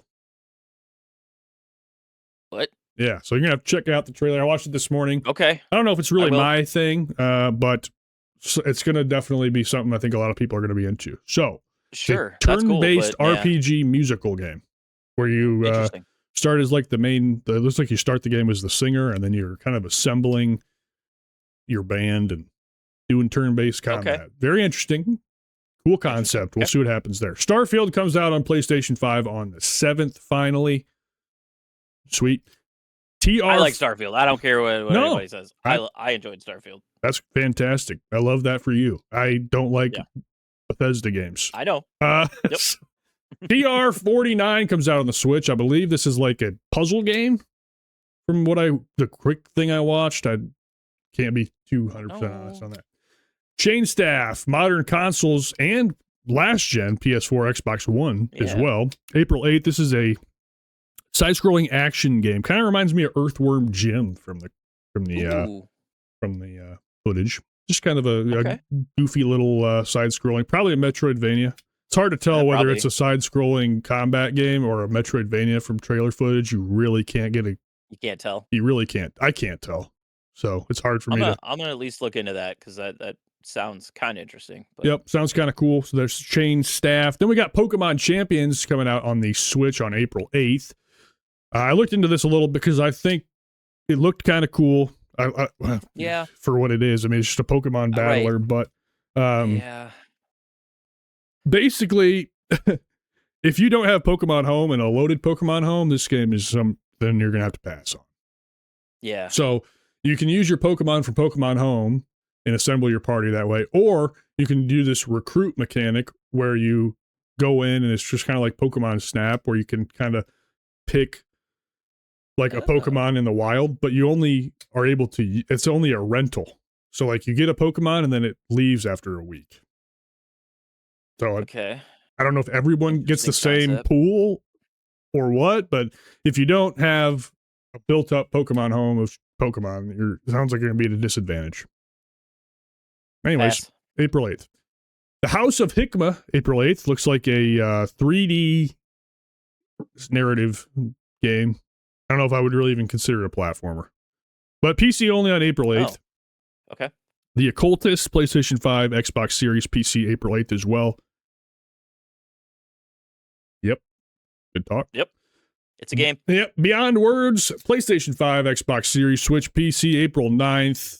Again, I don't know, but I think it's another word builder game based on the No, it's not. Oh, never mind. I'm gonna go fuck myself. It's or wait, no. Maybe this one is. What's the other one that they've been? Yeah, no, I think you're right. I think this one is. There's another one that's like something words, no more words or something. I think is what I'm thinking of, which is like a narrative kind of adventure with a really cool art style. We'll touch on that later. Oh yeah, never mind. This is Scrabble as fuck, brother. Yep, right. This is totally Scrabble. Anyway, I'm smarter than Jason today. Yes, he is. I'll take some points on that. No, I'm just You can kidding. have that one. That's all right. Fuck off. Oh, damn. Sorry. That was really rude. Sunken Sky comes out on Sunken Sky PC April 9th. No clue. Tiny Bookshop April 10th comes out on the PlayStation 5. I believe this is already out on the Switch. This is just a PS5 release. It's a bookshop builder game. It's a bookshop little simulator thing. Yep. Yeah. Before I go, PlayStation 5, Xbox Series X and S, Switch, PC. I believe this is a Metroidvania. I think. I could be wrong. Yeah, I don't know. Sorry, guys. I mean, I did my best. There's so many. Dose of Divas, One Last Meal. This is another Metroidvania, I believe, with a cooking mechanic in it. So, hey, there's cooking in that game. Yeah, so, I don't know. That one didn't look very interesting, but that's April 14th on modern consoles. Hades 2 comes out on the Xbox Series on April 14th. We have a news article talking about that. I believe it's we do. I thought it was coming to both consoles, but maybe not. Either way, Hades 2, Xbox Series, April 14th. Great game. Jason's played it. I have not. Great game. Last Flag, PC, April 14th. No clue. Big one here. Nope. Replaced comes out finally on the Xbox Series PC, April 14th. That is a Day 1 to Game Pass release. I'll be playing that bitch on my PC. You better believe it, because that shit looks so good. I'll be playing that one on my Xbox. That game looks incredible. It's got like one of the most impressive art styles I've ever seen. Art style looks so good. Hope it plays well. I'm sure it will. Should have came out last month, got delayed a little bit. Hopefully it's tight. Hopefully it's tight. We got to go on PC April 14th. That's a friend slop game with toilet humor. Whatever, bro. Friends, you can keep your friend slop games. I'm not interested. Cthulhu the Cosmic Abyss looks like kind of an alien isolation esque horror game. PlayStation 5, Xbox Series, PC, April 16th. Erebon Shadow Legacy stealth game. Modern consoles, April 16th. Mouse PI for Hire looks pretty dope, though. That game looks really dope. Modern consoles and PC, April 16th. It is a 50s cartoon style FPS. Almost like Steamboat Willie style, kind of black and white. Looks really cool. Early gameplay on this from sites that I've checked this out on have been pretty positive. I haven't seen any of that, but it does look awesome. It looks awesome. Gives me the Cuphead. I thought it might be the Cuphead devs. It's not, though. I don't think it's not. But that game looks awesome. I love that. Awesome. It's very unique. It is. That's what I like about it. Yep. Opus Prism Peak, another game I looked at. And you can't remember. I think it's a narrative game. There's like an adult and a kid. Someone out there is excited for it for April 16th, I bet. Syntopia PC, April 16th. Yep. Sounds like a city builder. Syntopia, yeah. You build brothels. Tamagotchi Life, living the dream on the Switch, April 16th. Tamagotchi Life. Tamagotchi. Real quick, there's a demo out for this, and both my daughter and I downloaded it on our Switches and played it. Dude, it's stupid fun. Awesome, man. So you basically you're dropped on this like island, and you basically you're creating these of whoever you want, whether it be your family, celebrities, whatever, and then they just interact. It's kind of like The Sims in a way where they just kind Oh, of live their life, and you can do all this stuff, and there's full conversations between these characters. You basically set up and give them kind of a voice. You can kind of tune it to none of them are going to sound like the real people. It's all kind yeah, of yeah, like yeah. computer sounding or whatever, but like you can at least give them like a tone and like a personality. So my daughter and I are both big F1 fans. So we started building our island with the F1 drivers Uh-huh. and the way that they interact with each other and stuff. Oh my God, it's just funny. I mean, we were both just cracking up. I think this is going to be something that we both pick up and just laugh at Oh and yeah, have a that's fun a. time with. I don't know So anything yeah. about the Tamagotchi. I said Oh Tamagotchi, yeah. which is a '90s toy. Yep. But that's cool, man. I like that idea. Yeah. What's the It's gameplay loop in that? Or are you just so watching shit happen? kind of, but like it's very it reminds you a lot of like Animal Crossing in a sense that, you know, you're kind of on this village island or whatever, but like the characters themselves do kind of just if you don't do anything with them, they will just live their life. Oh, But gotcha. there's always things like there's little things that pop up over their heads like they're kind of hungry. Do you want to like but you can also like stock up their food. So like if they are hungry, they'll just go eat. But like you have to make sure that they have enough of whatever they want to keep Hmm. them happy. And then they'll just be walking around and they'll run into each other outside and just start having this conversation and they're like just you know, one of the guys was like, "Do you like monster trucks?" And he's like, "I love monster trucks. Let's talk about monster trucks." Just Oh, cool. totally unprompted, like things you Yeah, never even like put into the game yourself. that's a really cool It, idea. It's very sounds it very is, Sims. That's I honestly yeah, kind of think that's cool. I might check that out. it's pretty fun. Big one here. Anyway, Pragmata comes yes, out April or PlayStation 5, modern consoles, PC April oh, yeah, 17th. It's a day one for me for sure. yep. Can't wait for Same here. Pragmata. Loved the demo. God, We both loved the that's a demo. day after Tamagotchi Life.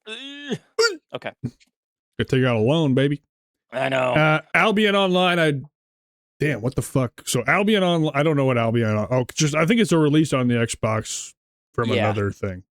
Was it just it's been on like PC. I is it think you the could play it on isometric mobile.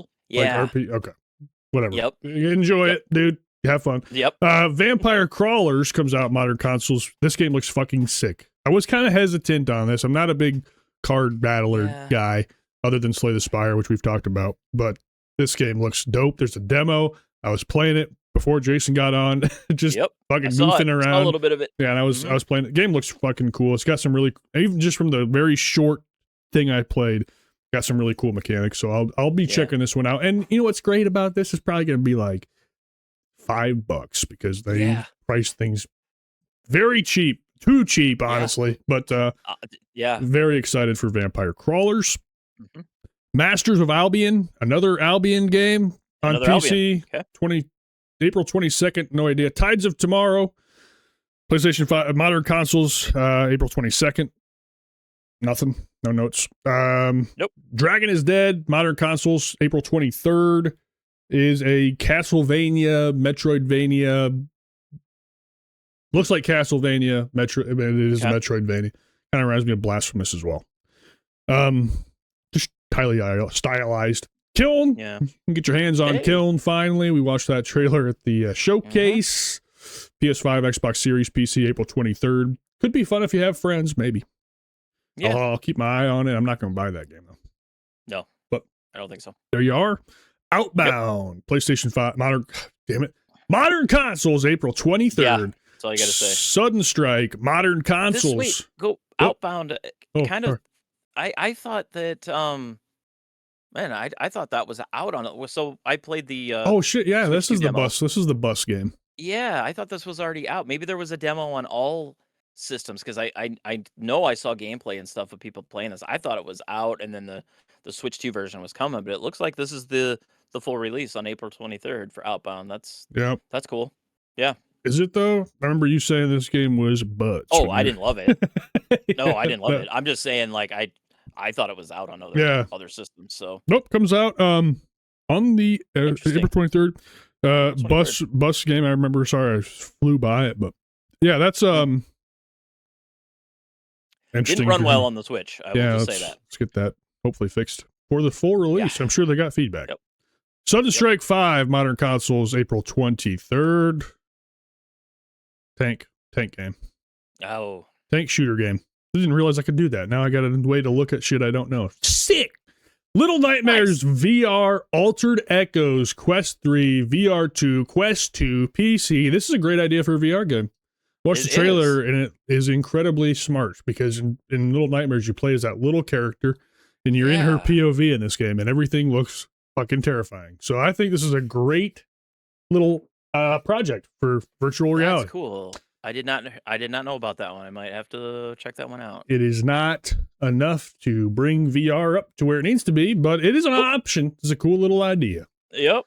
Moomin Troll, Winter's Warmth. Switch to Switch PC on April 27th. Moomin Troll. All right. Billion PlayStation 5 modern consoles. I keep saying PlayStation 5 and modern consoles. That's included. That's a retarded statement. April 28th. I looked this up. It's another survival horror game in space.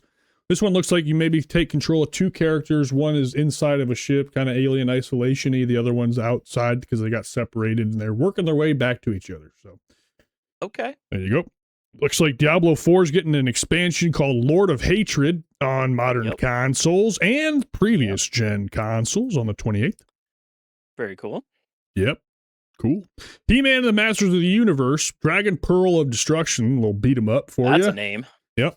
PlayStation 5, modern consoles, son of a bitch. I cannot say that correctly. April 28th. I think I'm going to play that He-Man and the Masters of the Universe Dragon Pearl of Destruction just so that you have to put it on the screen and get the whole title in there, and then it covers all the gameplay. I'll just put He-Man DPOD. That's what I want to do. Fuckers. No, but that's that. He-Man. I can't believe that IP's still popping. Jesus Christ! Isn't it like a brawler? Yeah. Well, shit. I don't know. Yeah. I thought I looked it up. A little bit. I thought it looked like a beat 'em up to me, but I don't know. Yeah, like a beat 'em up brawler style. Yeah. Yep. Lunch Break Tactics PC, April 28th. This is a card battler with food, I guess. Will Follow the Light modern consoles, April 28th. Yep. East Memoir, Relations of Kelketta comes out on the Switch. How many East games are there? Dude, there's got to be 50 fucking East games. It is absurd how many of those games there. I mean, we've talked about probably 2 East releases this year already. This year, and there's another one right there. And honestly, East 10, I almost pulled the trigger on it. I'm gonna wait for a sale. It's not like super cheap, but East 10 looked really cool. A nice, action RPG, basically. Like, I have East 1, 2, Origins, and Oath in Felghana. Good Lord. That's, anyways, what a stupid thing. Yeah, if you like East, god damn, you're eating good. Echoes of Mora, PC, April 29th, no idea. Bandit Trap, modern consoles, April 30th. Anything on Bandit Trap? No, what is Bandit Trap? I don't know. Oh, nope. Nope. They're at. Nope.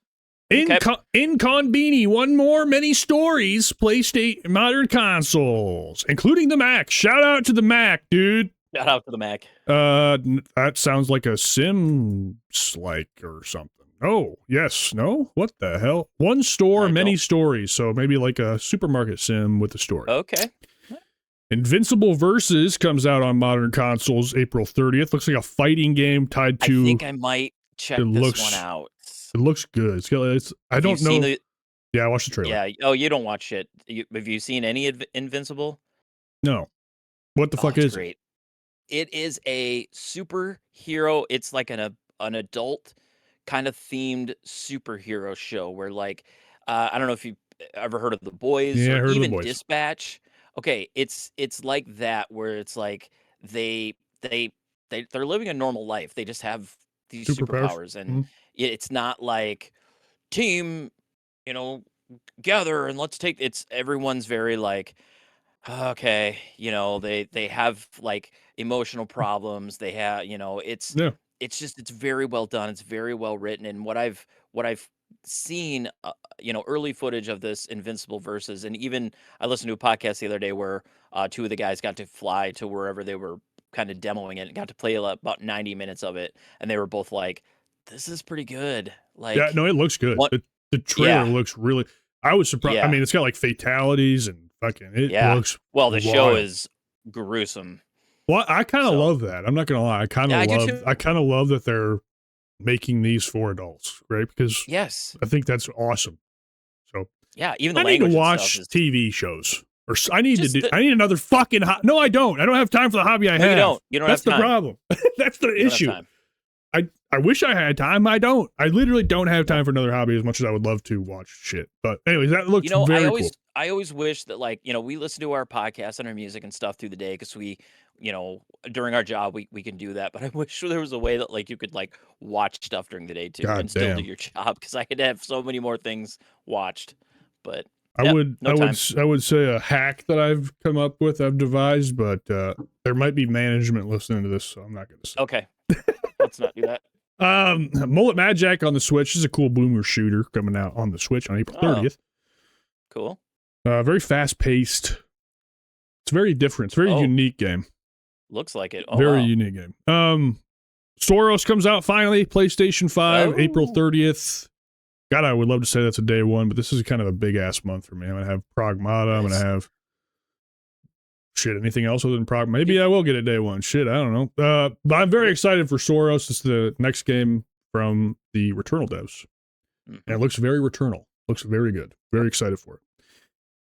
Last game of the month here, until they update it tomorrow. Winx Club, the magic is back. PlayStation 5, Switch, and PC. Now I was watching trailers this morning, and I put the trailer into our playlist. No, I put the trailer into our playlist, and I watched the trailer for the show on Netflix. And I was like, what the fuck did I just watch? I thought I was watching gameplay trailer. So I was like, it kind of looks interesting. It's like Fairy Hogwarts. And then I realized it said coming to Netflix October 2nd. And I was like, shit, that ain't the right thing. Then I watched the actual trailer. Boy, what a difference.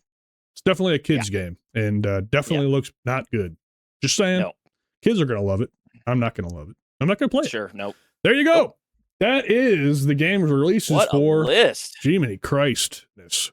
We got to maybe think of another way to, like, narrow this section down, because for fuck's Pete's, that takes... Like, this is what it looks like the entirety of the month. So let's just look at May. Look how nice and tight this is. This would be so easy to go through. And then by the time we get to May and we have to cover it, there's going to be 8 billion fucking games on here. So anyways. There's going to be a shit ton more. Yep. So there you go. There's your April releases. Let us know what you guys are excited for in the comments section on YouTube or Spotify. We would love to hear from you. Let's go ahead and move right along. You want to alternate these, or how you want to do this? Yeah, dude? I mean, you threw this first one in, but I can take this if you want, because I've played this game. I'm a fucking asshole. Here. What? There you go. Hey, didn't get this tab open, so go ahead. Hey, I got no ads. Sweet. So, first topic in the news section. We kind of touched on it a little bit during the releases. Hades 2 is finally coming to the PlayStation and Xbox next month. Yes. So, I mean, Cam did mention he thought it was coming to both. This says that it's coming to both, but during the releases, it just said Xbox. But I think it's going to be both.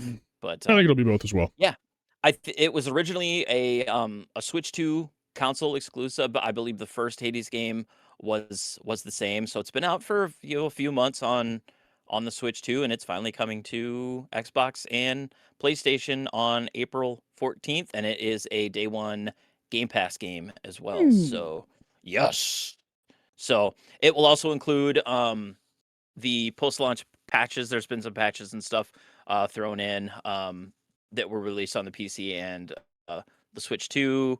Some bonus content will also be included, but the details haven't been shared yet. So yeah, Hades 2 came out, oh wow, back in September. September 25th, 2025. That was a day one game for me. Did you put a lot of time into it? Go ahead. Sorry. So I did. Hades 1, I did put a lot of time into it, and I was almost forcing myself to. Everyone was like, "Oh my god, this is like the ultimate roguelite, I fell into that game. same exact trap. I fell into the same I didn't trap. I didn't love it. Couldn't do it. I don't know if it was and even the theme. I thought that I would love that kind of is it Greek or Norse, It's kind of Greek. mythology, Yep, Greek. Greek mythology, Yep. and I like that I stuff, but love that shit. there was something about that game that it didn't click with me. I felt like there was only a few weapon types, and I just anyway, Fucking that preach, aside, brother, because that is exactly what I went through with that okay, game. yeah, Exactly I the same just thing. didn't click with me like and I thought I was missing something, and I'm like, so I kept going and was not fully loving it. Mhm. Hades 2 flipped the script for me. Okay. It is I feel like it's so much better. It's more,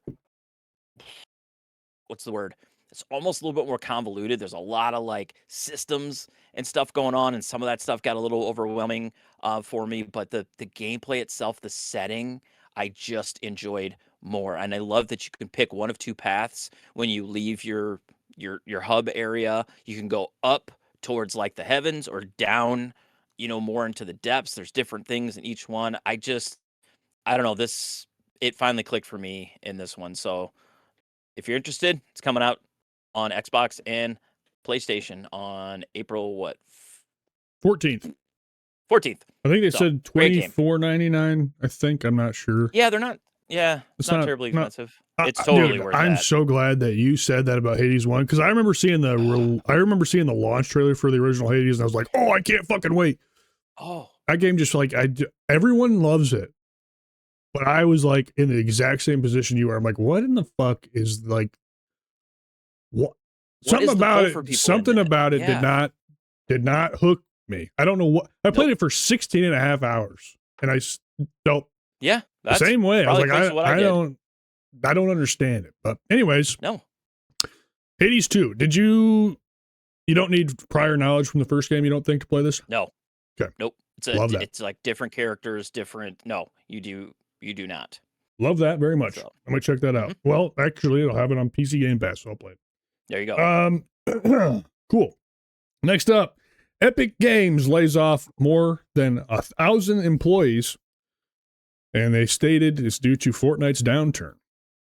Yeah. So Wah, wah, wah. they're saying 1,000 employees represents as much as 23% of its workforce, which is a massive layoff. So terrible. Not good news to have to talk about. However, I just don't understand if we're still having because the industry went through a massive surge of employees during COVID because the industry was bigger than it has ever been.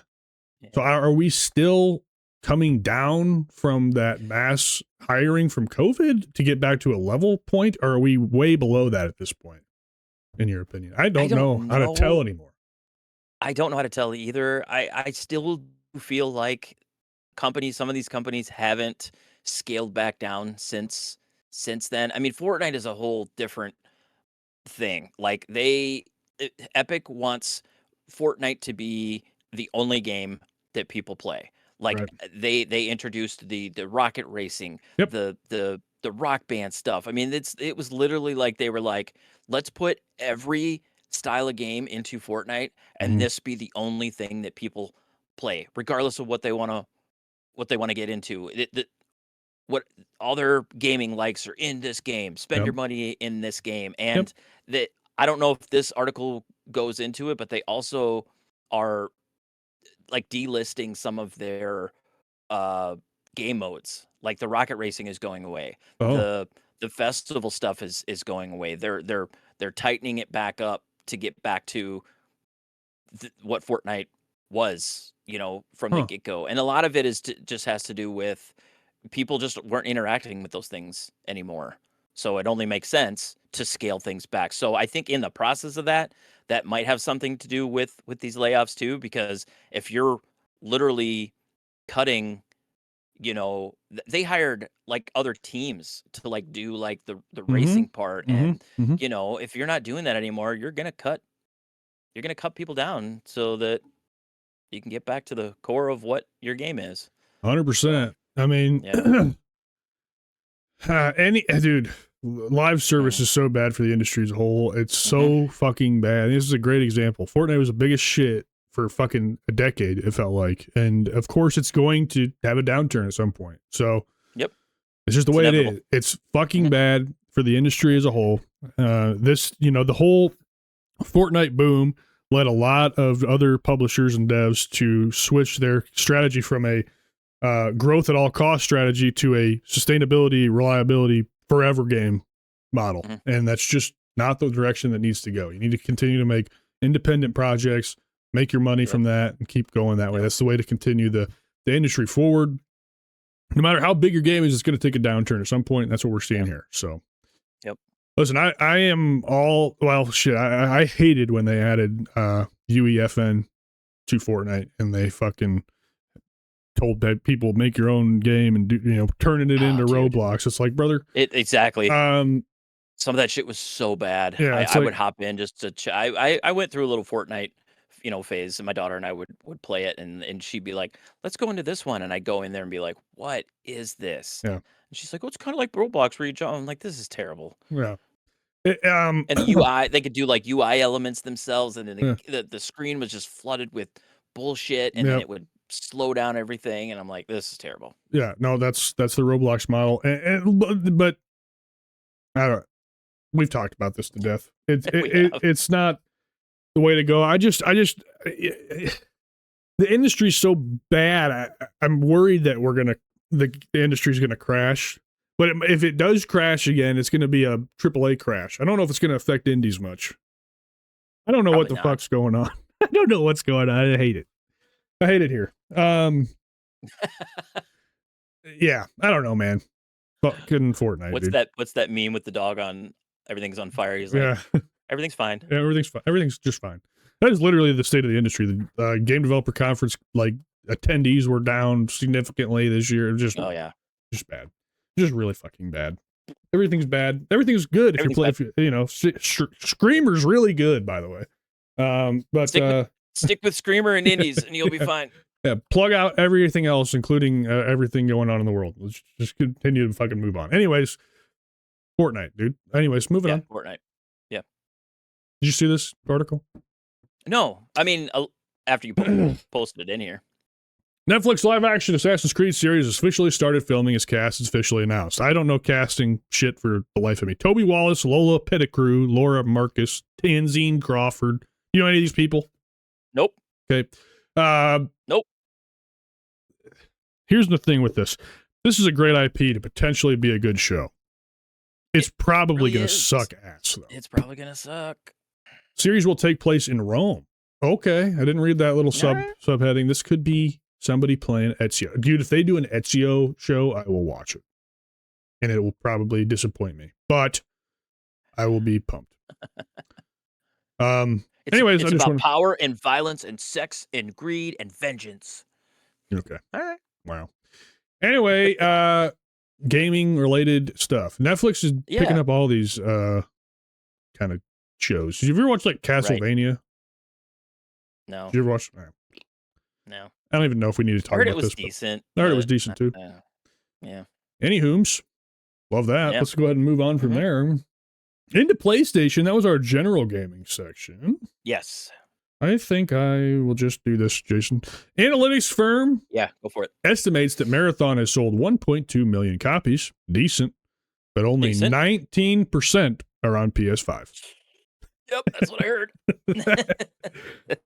That's fucking not great. Dude, that's gotta hurt, man. I mean, they bought Bungie, and it's like they're not playing the games on their system. No. Marathon, interesting. It's been up and down for that game since it came out. I think it's going to stabilize at some point here, and it'll stick around for a while. It seems to be a game that will be around. I don't know how popular, but people that are into this genre seem to be warming up to it, I guess is the best way to put it. So it'll hang on. It's not going to overtake Arc Raiders or become the next big fucking thing in the genre, but it's going to hang on. So, one of the things I heard about this, and this guy said it like really well. He was reviewing it, and he was just like, "This game's hard to review." He's like, the gunplay, the stylized everything is really well done. He's like, I wish this wasn't an extraction shooter. We've said that Like, 100 times. We've said that so I many know, fucking times. but like the way he kind of broke it down, he was just like, if this wasn't an extraction shooter, he's like, I feel like this would be just so much better. He's like, it's hard to review because I enjoyed my time with it. He's like, it's just the online extraction part that was like bogging it down, which is just such a bummer. I mean, especially a developer like Bungie that we've talked about multiple times having just really solid gunplay, and this is the route that they went with their next big budget game. Yep. And you know what's even Yeah. worse is it's the only thing in the history way down the line. You're going to be able to show people Bungie through Halo. Destiny's going to be gone. That whole franchise is going to be gone. It's all live service. Yeah. This game is going to disappear off the face of the planet. So you're literally only going to be able to play Halo. That's it. Ugh. You know what I mean? Like all their next gen stuff, that all these improvements they've made to the formula of their shooting, which has gone way above and beyond, you know, fucking Combat Evolved and shit like that. I mean, there's been a lot of modifications. You're not even going to be able to play these games anymore. No, or not going to be able to go back future. to them. Yeah, they're going to be dead, and the servers are going to be shut down. There's no game there. Wow. So that sucks, man. It sucks really bad. Anyways, it really does. And it's a great developer. It's one of the fucking best, one of the top FPS creators, like gameplay wise, in the space. And they're going to have like no representation 100%. In this era. Anyway, sucks. And especially the part that sucks is like you just said, like the how they've grown their ability to make these shooters. I mean, Halo is still great, but like some of these newer games really have evolved the gunplay and all that stuff. But you're not gonna, that stuff's not gonna stick around. So it's like the stuff that's gonna stick around and show is like their early stuff, and it's like, yeah, it's good, but like you can't see how we evolve because those games are shut down. I just feel bad. I mean, future generations, like I love going back to old games. There's going to be a massive gap, you know. Just a big gap. Yeah. That's just assuming that we ever go back to a regular business model where they release things that aren't forced to be live service. Right. Which might not ever happen. Anyways, it might not. Just a kind of funny article. Yeah. I mean, it still sold well, 1.2 million copies. Everybody's playing this on PC if they're playing it at all. So that's pretty funny. Anyways, moving on from there. More bad news with PlayStation's. I'm not a biased guy. I'll talk shit about whatever. But this is to be expected. PS5 console prices are being bumped up. This really fucking pisses me off because we had covered an article a couple weeks back about them trying to stock up on hardware at a low price. So I thought they were going to remain stable. Yeah. And that is not the fucking case. Oh. So getting hardware price hikes on April 2nd. So the PS5 Pro is now going to cost $900. Yikes. And the regular digital edition, the cheapest PS5 without the disc drive, will be $600. And it's $500 right now. Yep. So, yikes. I just looked on the shelves yesterday. I had to run to Walmart to pick up some things, and I always, as I'm walking through, I just pop into the game area just to kind of look around and see. And I looked at the digital price still $499, and that's going to go up by $100. Yep. It's very bad. I think this also does bump the Portal price up as well, too. So I would imagine. Still sitting at $199, but that's going to go up. Yep. Unfortunately, it's the state of the industry. It sucks butts, but it's not. It is bad. I mean, like I said, I thought we were stable with PlayStation. We're not. Spoiler alert. Fucking great. Yeah. Big spoiler. Yeah. Yeah. I don't know, man. Yep. Yep. Has to be covered. It's sucks. just funny, because like you just said, we covered this, and like they made it sound like they had this plan and this deal with these, manufacturers of these chips and stuff, and they're like, it'll be a while before we have to worry about a price hike. It said it wasn't a while at all. They had supplies through the end of the year, is what they said, or something. Yeah. So I was like, okay, well, good. Nope. They fucking lied right to our fucking face. I don't know what happened in that couple months that everything changed. So I don't know either. It's hard to fucking say. yeah. Anyway, Jason, I have been talking. You need to do the next one. Yes, I will do the next one. We're gonna move on to some Xbox news. I kind of missed this. We You know, like missed it. the Yeah. the Xbox partner preview took place last Thursday? Or Sure. this past Thursday? I don't know. Shit, We normally would do these live, but I literally had no fucking pulse on this. I missed the entirety of the thing. Missed it. Yep. It had already been out for like a day or two, and I'm like, oh shit. Yeah. Oops. Totally missed this. But yeah. So basically, the partner preview, they talk about upcoming games from third party publishers, so not Microsoft published games. So it sounds like the main attractions were Stranger Than Heaven, the new IP from Sega's Yakuza studio, a multi-platform release of Hades 2, which we just talked about, and Dispatch coming to Xbox. There's also new DLC coming to Stalker 2, which I am kind of excited about. I played a lot of Stalker 2 on my Series X. I did enjoy that game, so I know it's not a U game. Nope, but not at all. So let's just go through some of these games that were announced. So the RoboCop Rogue City developer Teon announced a new Hunter the Reckoning game is in development. I can't tell you which one I played. I definitely played a Hunter game. I just don't remember which one it was. Have you checked out any of those? Dude, I turned the fucking trailer on and it blew my ears out, so I don't even know what you said. Sorry, can you repeat yourself? I'm so sorry. No, I was just saying, like, the developer behind the RoboCop Rogue City, the Teon announced I have that not a new played. Hunter Reckoning game is in development. So I was just saying I had played one of them. I just cannot remember which one it was. And to be honest, it must not have left a big impact because I can hardly remember what I even played. Rogue City's in my backlog for sure. It is. It's something again I want to play. I just haven't gotten to it yet. So I know that game was very well received. So that's pretty cool. I don't know anything about this What is Hunter? Is that like a franchise or something I don't know about? Yes, it's you're like a kind of like this almost Old West style kind of guy, but it's not set in the Old West. He's got like a trench coat and he I think he takes on like bounties and stuff, and I don't know. Yeah. Well, I briefly watched the trailer here, and it's all cinematic, so I don't know what the fuck we're getting. Other than it's going to be a first-person shooter, that's what that dev does. Yep. And I think the other one, I feel like the one I played was a third-person game, but I could be wrong. I don't know. What the fuck are you talking? Keep on talking. I'm going to look it up while you tell us about Wuthering Waves. Yeah, so Kuro's free-to-play action RPG Wuthering Waves is coming to Xbox in July. So look out for that one. Oh god, they made the Rambo game on 360. That game sucked. Yeah. Did you play Terminator Resistance?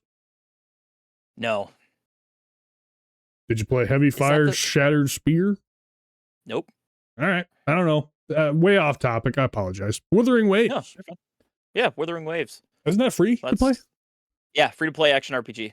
Probably just repeated what you said. I'm so fucking bad today. Continuing on. I'm sorry. Totally fine. So Owlcat's game based on the sci-fi series The Expanse was also given a release window. I've never checked out The Expanse. I mean, it seemed like it was pretty well received, but anyway, there's a game coming out based on The Expanse. Hell yeah. So, cool. Narrative farming sim Grave Seasons is out in August. Don't know a whole lot about this one. You ever hear that urban legend about the farming game where you had to you killed your wife and you hit her in you tried to hide her as the cops kept coming back to, this is the whole thing. You looked at me like you'd never heard of this before, but no, there was this post on tip of my joystick on Reddit about somebody that had played this farming game that was like Stardew Valley, but was it Farmville? No, it was the game they were trying to find the name of, that you kill your wife and you hide her body and the cops keep coming to your house to try to like figure out where your wife is, but you have to keep relocating the corpse of your wife. apparently this game ended up, the end of the conversation was that this game never existed and it was just like a dream that this person had, that they like they thought they played this game, but it was just a really crazy dream, or that's how that whole thread, yeah, it was a wild thread. But anyways, this just reminds me of that because it's like you dealing with dead bodies. And I played a game called Graveyard Keeper, which was a very Stardew Valley thing, but you're in charge of a graveyard. I played a little bit of that. My wife played the fuck out of that as well. Oh, did she? Yeah. That's a Morgan game for sure. Way off topic. There is a new Serious Sam game coming out, Shatterverse. Just sounds like it's coming out later this year. So the Serious Sam games are just boomer shooters to their core.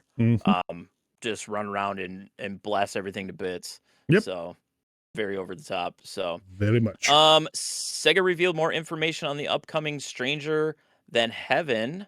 I need to watch more on this because I was super intrigued by the first thing we got, but it was literally just a cinematic trailer. So I need to look at this more too.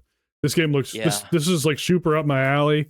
So is Yakuza, but it's just like the franchise has been going too long. I don't know where to jump in. So, and this one has it's like through multiple time periods too, isn't it? Like, is what I thought I saw. Yeah. Briefly, it looks like it. Yeah. These games are cool. We forgot to mention in the fucking release windows for the month. I apologize. We're going to bounce back there, but Samson comes out on PC on the 8th. That's right. Which looks. I threw that trailer into our on our list. Yeah. I watched that this morning. It looks really good. It reminds me of Sleeping Dogs. I had to slow the trailer down because the combat looked a little funky, so I slowed it down to like half speed. And actually, when I watched it in half speed, I was more impressed. So I think that game looks fucking cool. And the only reason I'm bringing that up is it's a fisticuffs, very Sleeping Dogs vibey type of thing. So is Stranger Than Heaven. That comes out on the 8th on PC, so keep that on your radar. That's the one I'm definitely going to be purchasing. Sorry. But yes, Stranger Than Heaven looks cool. We need to see more on that, bitch. Yeah, we do. I need to watch more on that. Super Meat Boy 3D is releasing next week on the Xbox. So if you're into hard as hell Super Meat Boy games, check it out. Wait a minute. Is this...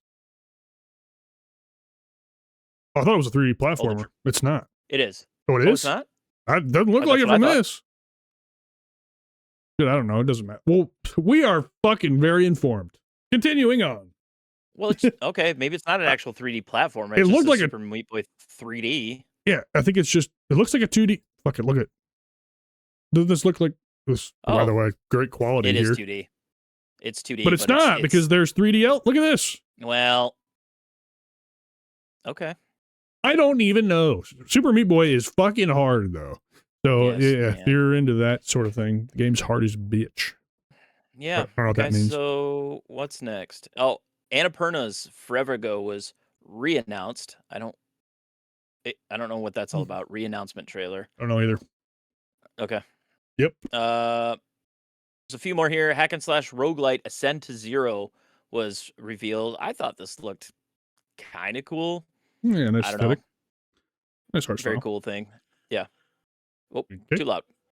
Am I playing that or you? Yeah, I don't hope it's not me. My tab's muted. You.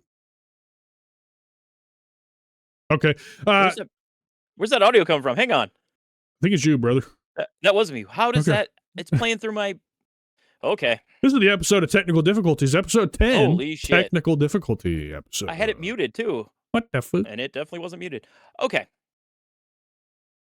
Dispatch. Yay. 2025's hit Dispatch is coming to Xbox. I thought it was already. I didn't know it was a PlayStation exclusive. I have fucking no idea. Anyways, I have this game now. I'm just waiting for the time to play it. Rebellion Games announced a new horror sci-fi action game, Alien Deathstorm. Yep, that's a game. Yeah, cool, man. Didn't Rebellion do the fucking what was the old game where you could break shit? Warriors? No. God, you break shit. Oh, oh, for the love of God. You know what I'm talking about? The game where everything was Yes. destructible. What the hell was that franchise called? It was like set on Mars. Yeah. What the hell? Yeah. They made a remastered edition. God damn. Red Faction Gorilla. Oh my God. Oh my God. We are struggling today. I don't know if they did that or not. I don't even know where that came from. I thought they did. I think they might have. Interesting game. All right. Oh, Jesus Christ. Let's see. What's next? Hey. Frog Squad. A co-op extraction puzzle platformer. Hey. Yep. Another friend slap game. Yep. Oh, pumped about the next one. Oh, Bluey's Happy Snaps. Let's go. It's coming fall. Dude, 2026. I'm a Bluey bro. Let's fucking go. No, I'm just fucking. But literally, Bluey's actually not a terrible show.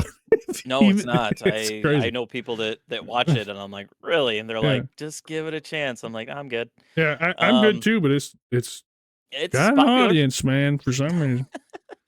We already mentioned up top the DLC for Stalker 2.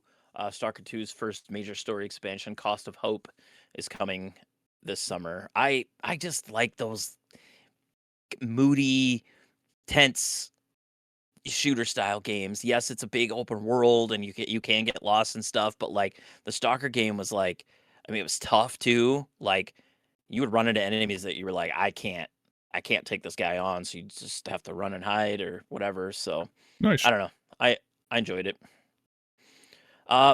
Musa Dirty Fate is a dark action game inspired by Korean history. Okay. This is my type of shit right here, brother. There you go. Oh yeah, that does look cool. Yeah, this is my type of shit right here, for sure. That doesn't look as cool as the Cock Warrior game though. God damn, that game looks Haven't heard any more on that yet. We sure haven't. That looks so cool. This might be the most clusterfucky section we have ever had in 10 episodes. I just keep derailing it over and over. I'm so sorry. Continue. I'm going to shut the fuck up. It's not just you. I'm mentioning these games, and then I'm just going, yep. That's holy moly. All right, let's get through this fucker because, boy, we're all over the place. There's just a few more. A demo for The Eternal Life of Goldman is out today, whatever that is. Metroidvania. Yep. That's kind of what it looks like. Vaunted, a sci-fi tactical RPG. So this one I did watch the trailer on just because it kind of reminded me of kind of like XCOM a little bit, which I enjoyed the XCOM game. So I don't know, maybe I'll keep my eye on it and see if it's something that I want to check out. So we already talked about Hades 2, Artificial Detective, the debut title from Studio Vivix. Was revealed. No date on that, I don't believe.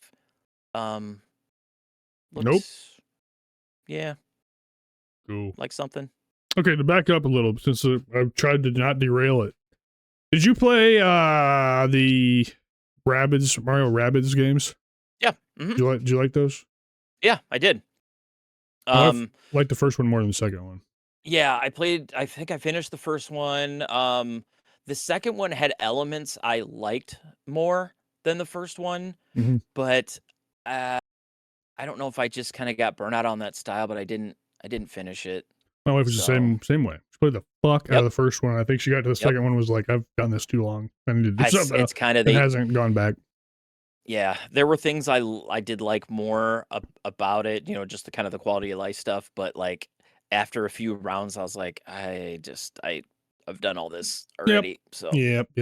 Anyways, cool. So yeah, that was the games. Apologize for not covering this. If I would have known, I would have known, and I would have too. I would have mentioned it to you and been like, we should do a little video on this. I don't know how the fuck we're in the news, every week, and we whiffed it. We whiffed on this entirely. It just came out of nowhere. By me. Yeah, so that's all right. But yep. One of the most disjointed sections we've had on this show. Very tangenty. But we love that. That's what we're here for. We're here to chat. Hey, that's what we're here for. Hopefully you guys were able to follow. Yeah. All right. Let's move on. Little Xbox Game Pass news. So Xbox Game Pass to get promising shakeup with new prices. So let me pop into this. They seem to be changing for the better in the upcoming months as the new CEO, Asha Sharma, reshapes the brand's future. So, since joining the company early this year following Phil Spencer's departure, it said that Sharma is willing to question everything in an attempt to get Xbox back on track. So, they have come under fire from fans for a variety of reasons, from AI implementation, age verification, and of course, the ever changing Xbox Game Pass subscription service, price hikes, all that stuff is been kind of a hot topic for a while. But yeah. Let's see. The predominant issue, the price hikes and stuff were the predominant issue. But Sharma's plan for the service is to seemingly offer more value for less money in a bid to get fans back on their side, which is I think they need to do. So, Yep. I'm just gonna kind of skip forward here a little bit. New prices and Netflix editions. This apparently includes lower priced tiers, which will allow more users to reap the benefits of Xbox Game Pass, which is quite a U-turn considering they just did a price hike on this. Cam's checked out.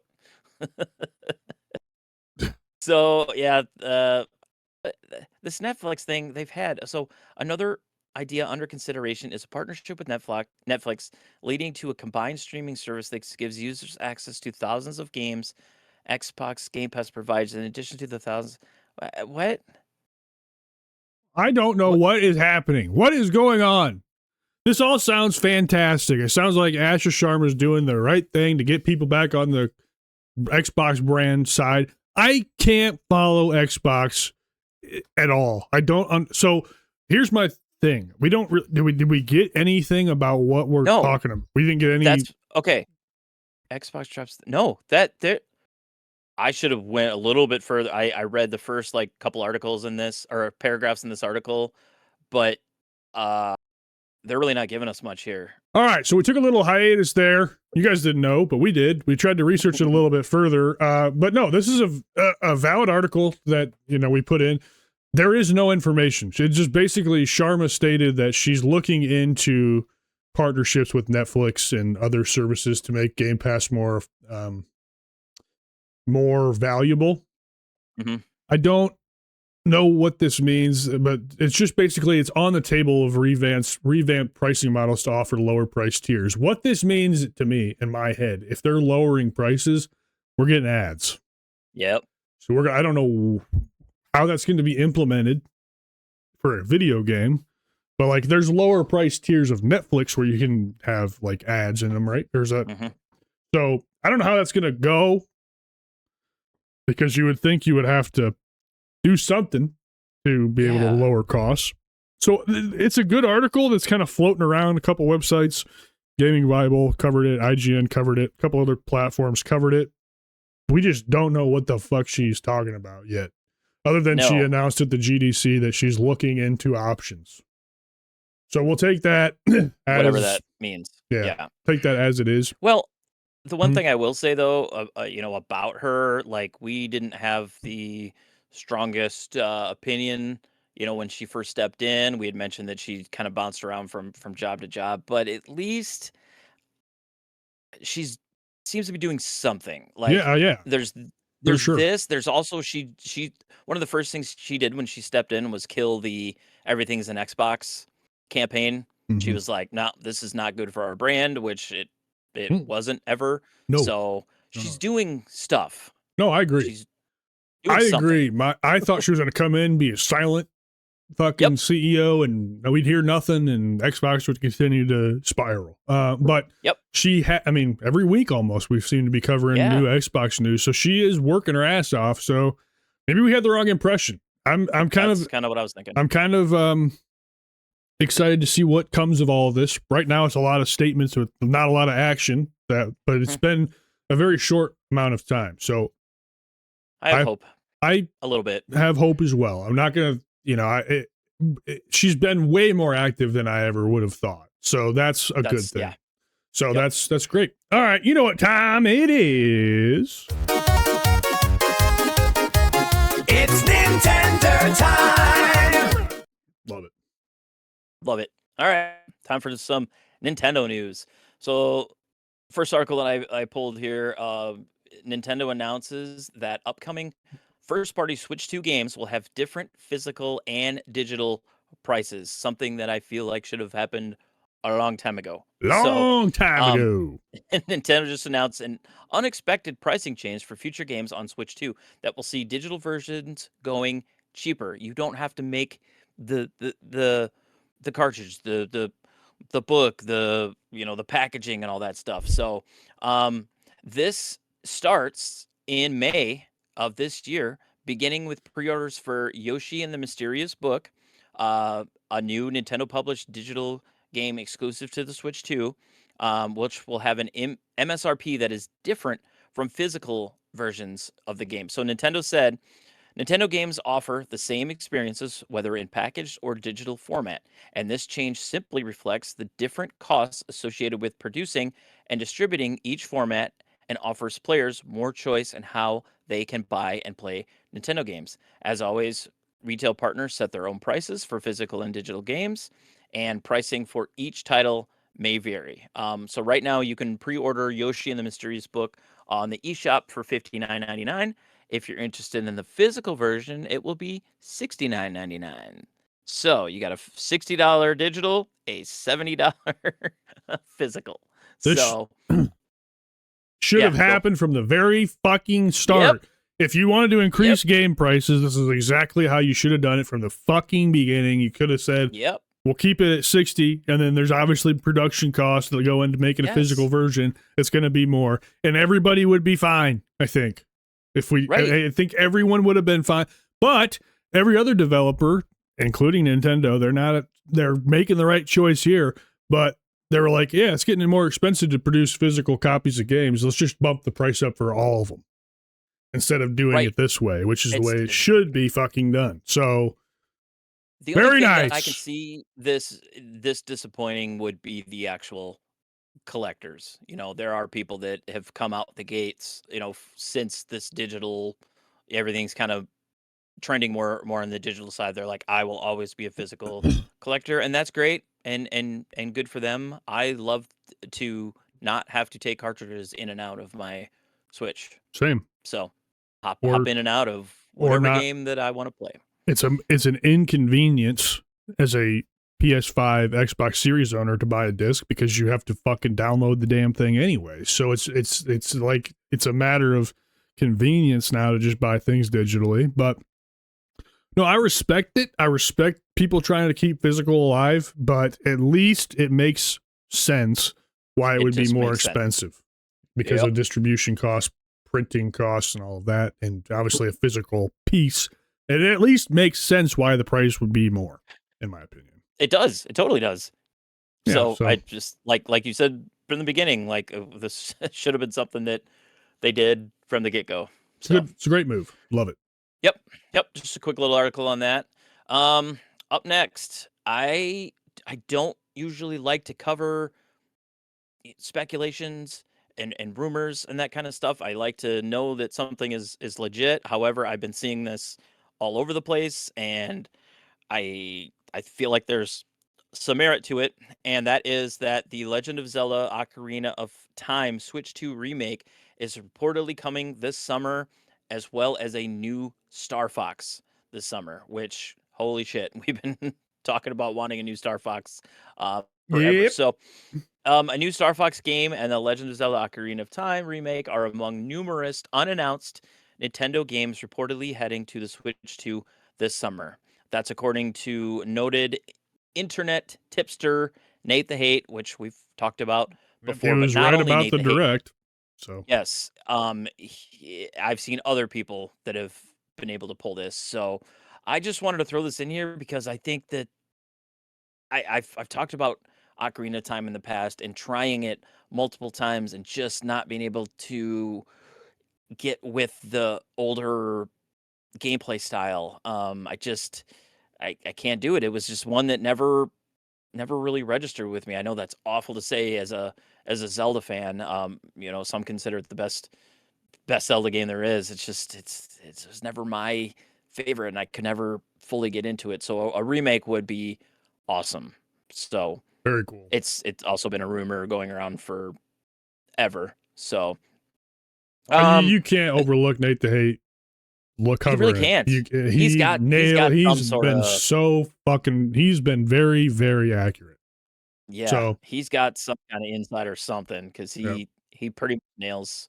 Um, and then real quick here, perhaps surprisingly, 2026 will reportedly not be the year we see a new 3D Mario game, which I'm not surprised about. The Odyssey team worked on Donkey Kong Bonanza, so it's going to be a little bit yet for a new Mario game. Uh, so a follow up to the Super Mario Odyssey will apparently be ready for 2027. So, yeah. So Nate the Hate also said that Nintendo's new Star Fox game would be announced in April and had been intended as a surprise reveal following the character's just confirmed appearances in the Super Mario Galaxy movie, which apparently he's being voiced by Glenn Powell. That's kind of cool. So the fact that he's showing up in Nintendo's flagship movie, I would think would lean into something coming down the Yep. line. Star Fox, whether it be Cloud in Smash Bros or whatever, a new Smash Bros game, or hopefully even better yet, a new Star Fox game. Yeah. So, yep. Yeah, so Star Fox Zero on the Wii U was the only, like, one of the only Wii U games to not get ported. But that was the last one. That was the last Star Fox game. So, cool, man. I think this is great, and don't count the chickens till they're hatched type of thing. But that's right. We got a good source behind this one, so I would expect this to be kind of revealed. And as you we're gonna keep our eye on. Absolutely. And as you said, it's kind of a bummer there's no 3D Mario yet on the Switch 2, but I would not have expected it this year anyways. So, no, I definitely didn't. So that's not I'm fine with that. Not a big surprise. Go play Bonanza. Yeah, let her cook. Let it cook. So you threw this. Did you throw this next one in? I mean, we kind of we just talked about it. Yeah. I just thought I threw it in here because Cloud was announced for the Super Mario Galaxy movie. I think they might be maybe moving toward a cinematic universe, a Nintendo cinematic universe where we get like a brawl movie. I don't know if that's true, but I don't know, man. That'd be cool. I didn't read the previous article that you said, which if that's true, then it makes sense why he's in here because they're going to be pushing a new game out. I didn't know that going into it. I was like, why the hell is Fox in here? Yep. But I've also seen reports of because it's the Galaxy movie and he's basically going to be hopping around from planet to planet like you do in the Galaxy games. There's also there's a scene where they go to a planet that has Pikmin on it. They're going to a planet that has other Nintendo related characters. So cool. I mean, that kind of leans into that direction that you just said, that they'll have some sort of overall cinematic universe featuring Nintendo characters. You might at least get I think it's you might get a scene in this movie where they're fucking fighting or something, and you got fucking Donkey Kong. I don't know. Anyways, it's cool. They're doing a lot of stuff, Nintendo, as always. They're doing stuff. The first Mario movie I enjoyed. I definitely understood the criticism that a lot of people had. There was almost no Mario music in it. They had licensed tracks and stuff, and that kind of pulled people out of the experience. I mean, those games have always had kind of classic music, and it was a pretty kind of cookie cutter story and stuff, but I still enjoyed it, and I just kind of hope that they expand on that quite a bit for the Galaxy movie, which, by the way, is out next Wednesday, or this coming Wednesday. Fuck, I didn't know it was that soon. Yep. Damn. Yep. Go watch it at Collins Road Theaters on Tuesday or Wednesday. And I saw that Marcus Cinemas, they have a special plastic Mario popcorn bucket that you can get. There's a couple other things that they mentioned too. Yeah, probably. But very dope, man. Nintendo's doing their shit as usual. Mm-hmm. And they're, it's working for them. I'm not a movie critic, so I thought the first movie was just fun. I really just enjoyed it. It's just fun. Morgan and I just watched 100%. It was just fun. Yep. My wife said the same thing to me about when we were leaving Project Hail Mary. yesterday. She's like, "Oh my God, that was so good." I was like, "It was really good." She's like, "You don't seem quite as," I'm like, I pick things apart. Yeah. I can't help it. Like, there's just some things that I didn't quite make sense. It's just overall, the movie was fantastic. There's just certain things that I'm like, I need to watch it again and see if maybe I pick up on some of the stuff. And I've watched the Mario movie a couple times, and there's still things that I'm like, that could have been better. But overall, it was a fun family movie. So I don't I enjoyed rewatch movies. I just watched it once and thought it was fun. That's it. I Okay. don't pick it apart. Yep. I just watched it, thought it was fun. Cool game. I can't help it, man. I know. I am the same way with fucking video games. So I Yeah. get you. I get you. I get you. Yep. Boy, I feel like we were all over the fucking place in the news section. I loved it. That's what we do. It's good stuff. Yeah.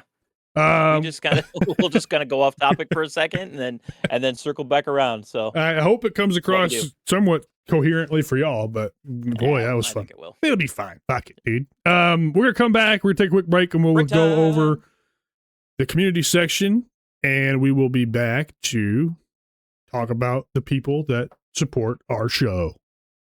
Yep. One last short section coming up for you. So God stick damn around, right. guys. Stick around.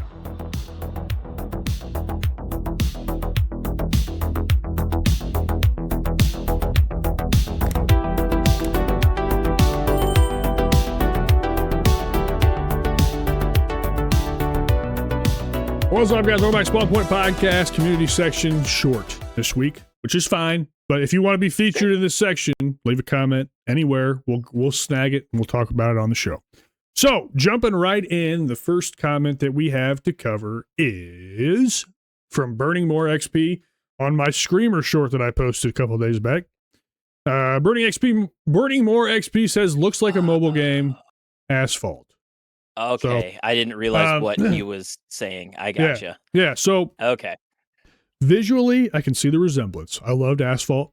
We've talked about Asphalt. I still have not made it to Pizza Ranch to play the arcade cabinet. I will, but haven't yet. But it does look aesthetically pretty kind of similar to Asphalt, but the Screamer plays nothing like Asphalt. So Yeah. I just want, it's got none of the mobile game trappings in it. It handles and controls very differently. There's different mechanics all the way through. If you like Asphalt, I think you should still try Screamer. If you don't like Asphalt, I think you should still try Screamer. Like I said, when we talked about it earlier, this is going to be a game that breaks my top 10. And right now it's my front runner. So it's going to be, it's going to probably be top 3, top 5 of the year for me. I love it. I can't wait to get off this damn podcast and finish it. Go play. But I just wanted to mention that. I appreciate the comment. Yeah, for sure. Clearly, arcade racing guy. If you played Asphalt, you're one of my homies. So yeah, I respect it. That's hopefully that addresses your question. Yeah, Sure. and it's almost sounding a little bit degrading in a way. Yeah. Like, looks like a mobile game, Asphalt. If you haven't played Asphalt, play it. Yeah. Seriously. It started as a mobile game, and it's still on mobile, but it's on everything else too. And it is actually a good arcade racing game. It's very competent, very, very good. But yeah, it does sound degrading. It doesn't, like, aesthetically, I think Screamer looks a lot better. I think so too. But the big old whippy drifts and stuff kind of resemble it, and like the boost mechanic kind of resembles it. So there are some similarities, but Screamer's a fully fledged product. Asphalt's good too, like you said. It's a game worth checking out. But anyways, yeah, I appreciate the comment nonetheless. That's always helped. Everything like that helps us move forward. So sure does. Moving on, our weekly segment from Jay here again. Salzbone. What's up, Jay? Salzbone says, tell us about Freedom Fighters and Metal Arm. This was from our overrated, underrated, properly rated short segment series we did this week. Jason, go ahead. Okay, so I'm going to start with Metal Arms only because you guys can go watch the video that Cam and I made about Metal Arms. That will tell you everything you need to know about Metal Arms, of a fun, old school, third-person shooter action adventure game starring a bunch of robot droids. So check it out. It's awesome. Freedom Fighters. I can't believe that we've been talking about Freedom Fighters as much as we have, but It's so good, man. It came out in 2003.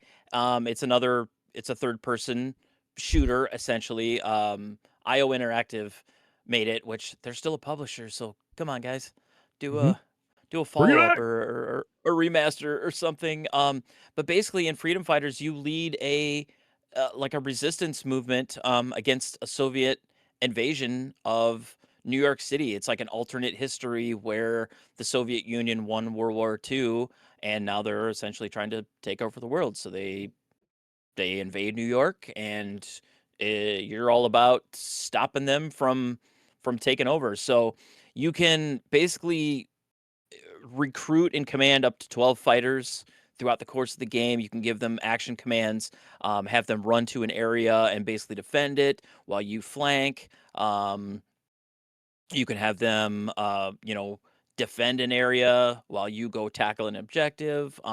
It's very simple, but it works. At least it did. I I I still have this game physically that I could literally put in my Xbox and play it. I just don't know if I want to because Yeah. it's one of those that's like I hold. There's so much nostalgia involved. I mean, but even the gameplay that I've watched recently, like just kind of going back and revisiting a little bit, it still looks like it's is fun as it was. But yeah, you basically liberate, city districts that the Soviet Union has kind of taken over. You capture bases. Every level is kind of a semi-open world area where you can duck down alleys to flank enemies. The your main protagonist is actually pretty fun to control. You start out as just a plumber. You and your brother are plumbers. A little nod to Super Mario. Hey-o. And they the Soviet Union actually rushes in and starts to try to take over while you guys are out on a job. And so you literally start with, overalls on, and throughout the course of the game, you you don't actually like equip your character with anything. He just starts to put on these like other jackets and things, and his hair starts growing. He starts to grow a beard. Yeah, and it's a fun kind of romp through this, New York City that's being taken over by, the Soviet Union. And the only downside to this game is like it is fun throughout, and then it just kind of ends. Like it doesn't really have like it. So at the time, when I played the 2003 version, I was like, oh my god, this is set up for an awesome sequel, and we just never got it. Yeah. I hate So that. yeah, and the shooting part like was almost auto, like you physically fired your weapon, but like as long as your character was like facing in the direction of the enemies, it would fire and it would hit the enemies. Some shots would go off a little bit, just kind of, I wouldn't say invoking some realism that not all your shots were going to hit, but it just, it was fine. And then there was like I wouldn't necessarily call it an aim down sights, but the camera snapped to like the shoulder, and you could kind of see down the barrel of your gun, and then a little crosshair would pop up too, so you could get much better shots in too. But like if you were just running around and guys were coming out from the sides and stuff, and you just kind of pointed your character in the direction of them and just fired, you would hit them. It wasn't like, you know, too realistic or hard, to fire off your shots that way too. So just a great, a lot of people call it a cult classic. Just want it to come back. Hell yeah, So I got that downloaded. So maybe Retro Rehab nice. number 2 will be Freedom Fighters. Ooh, Freedom Fighters. The hard And then part, you're gonna have to find a game for me well, to it's play. really hard because I don't know how to get I know, you to 'cause I play don't- it, I know. or play it, or record it, or both, or it's very different. It's different. So, the just to talk about the Retro Rehab series, that is not going to be like a weekly. I mean, we can't do that. I mean, that's just going to be like when we find the time to make it. So don't expect those at a constant clip, but they're fun for us to do just because the whole point of our show, as we've talked about, is to kind of get exposure on some of this stuff. You know what I mean? That we've just got experience with from our entire lives of playing video games. There's so much that we can cover. So I think it's great for our brand to have that sort of a series going, but Jason and I, trying to coordinate all these things. It's like, hard, man. I've got my brain is full of shit that I can think up to do and stuff, but it's all a matter of finding the time, and then obviously having us be able to coordinate it. It takes its time. And Jason has a lot more obligations with family and things than I do. So I feel bad apologizing to your face, because I am just constantly thinking about shit we can do. And I throw ideas out, and it's well, not. and then I feel bad for, taking my ass time to get to some of this stuff, because I don't have the time. Right. And that's, there's no issue with like the shit I've thrown at you. There's no, I'm trying to think of ways to make this more enjoyable, but at the end of the day, this entire project is a hobby project for us, where we're doing this for fun, and whatever comes of it. That's kind of what we agreed to when we started the show. So I'm not trying to overburden you with projects at all. I just, I'm trying to think of things that are fun, stuff that we can do together and stuff like that. So anyways, I just want to make it very clear I'm always thinking up shit. It's just, it takes a while to produce those videos, but I think it's a good series for our show and what we're trying to do ultimately. So I agree. That is all beautiful. Yeah. Fuck was I going with that? Maybe Freedom Fighters or Retro Rehab in the future. I do that all the time with this stupid show. I ramble. I think that'd be great.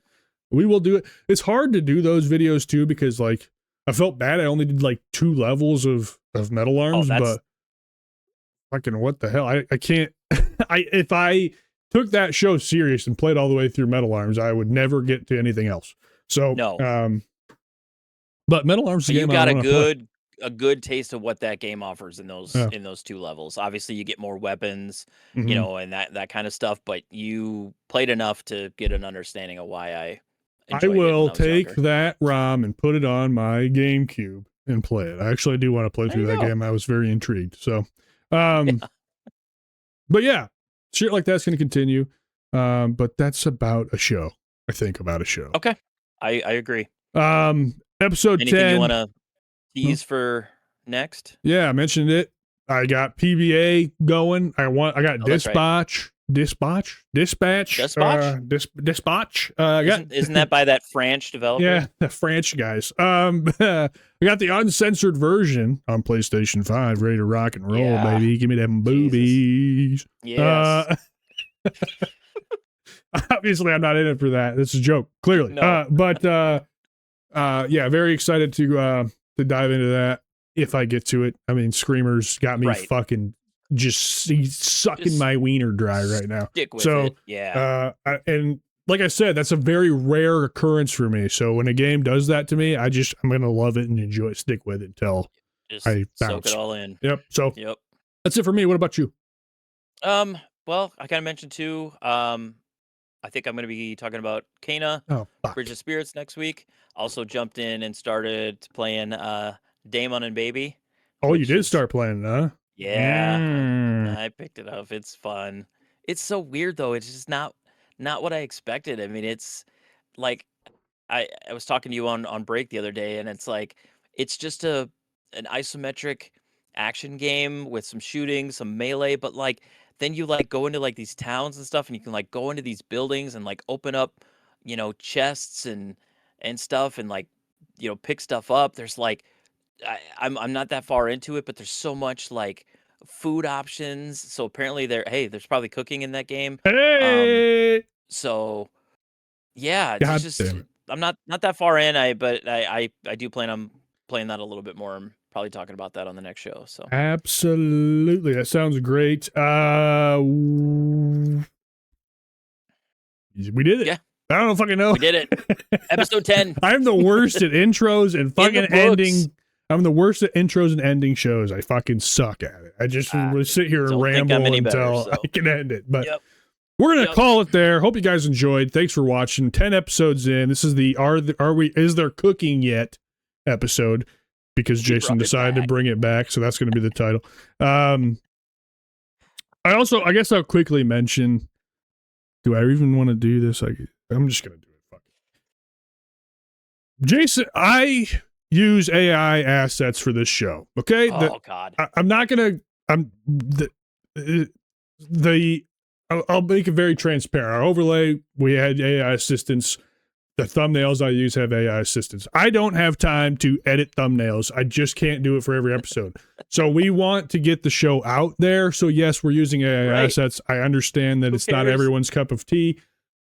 It's just a 2-man show here. Okay. And so between us playing the games that we want to play to talk about, capturing the footage, editing the footage, thinking of other project shows and ideas and things of that nature, it's impossible for me to do all of that and still have a weekly upload or a fucking every other day upload or whatever we try to do. It's not possible. So in the future of this show, if we get to a point where we're able to get this show monetized, I of course will support someone to have them create assets for us. That is not, but here's the thing. I am not doing this as a way to cut costs. I'm doing it as a way to save myself fucking time. Yeah. I have no problem supporting artists. I just can't right now. I can't. Right. I'm not going to do it myself. So that's where we're at. So I just want to make that very clear. And I would much rather have this cool looking, background and stuff behind us than just a black screen because we don't have time to build assets. It would be a window capture of a Discord call if it wasn't for the overlays. So it at least looks better than that. And yes, I understand. Great. It is AI generated, but I tweaked it with many different things to try to get it to the way that I liked it. So fuck it. I tried. Even in our little audio drops and stuff, it's stuff that I made on using, and a form of AI, and then I have a audio editing software that I go in and I changed things. I didn't like how certain notes went up and stuff, so I bring them down and keep them how we wanted them. But I don't have time to I don't know how to orchestrate an entire thing. Use Pro Tools and build a whole song myself. So if you guys, we wanted some little audio drops and things. We wanted intro music. We wanted exit music. That's just a way for us to get it done and have a cool sounding show. So I don't really care. Yeah, I don't either. But it's something I wanted to mention just because I understand like. Mm-hmm. We've had comments on it. The main point is I'm not taking money out of a creator's pocket. I would not be spending on assets right now with the state of our show and its current growth rate and where we're currently at. It's not something I would invest into. We're already Jason and I are already investing a shitload by buying games. Right. So it's like, it's just not feasible right now. So I hope you guys understand that. I just want to make it very clear. We're doing what we have to do. And what makes sense for us right now is to do it the way that we are currently doing it. So that's it. Anyways, that was a horrible way to end the show. Let's get the fuck out of here and go play some video games. Let's go. Talk to you guys later. Hope we'll see you next week or sooner if you go over to YouTube. We have uploads almost every day. We'll have some shorts and stuff out there. Yeah, goddamn it. Goodbye. There's cooking in this episode. Let's go cook.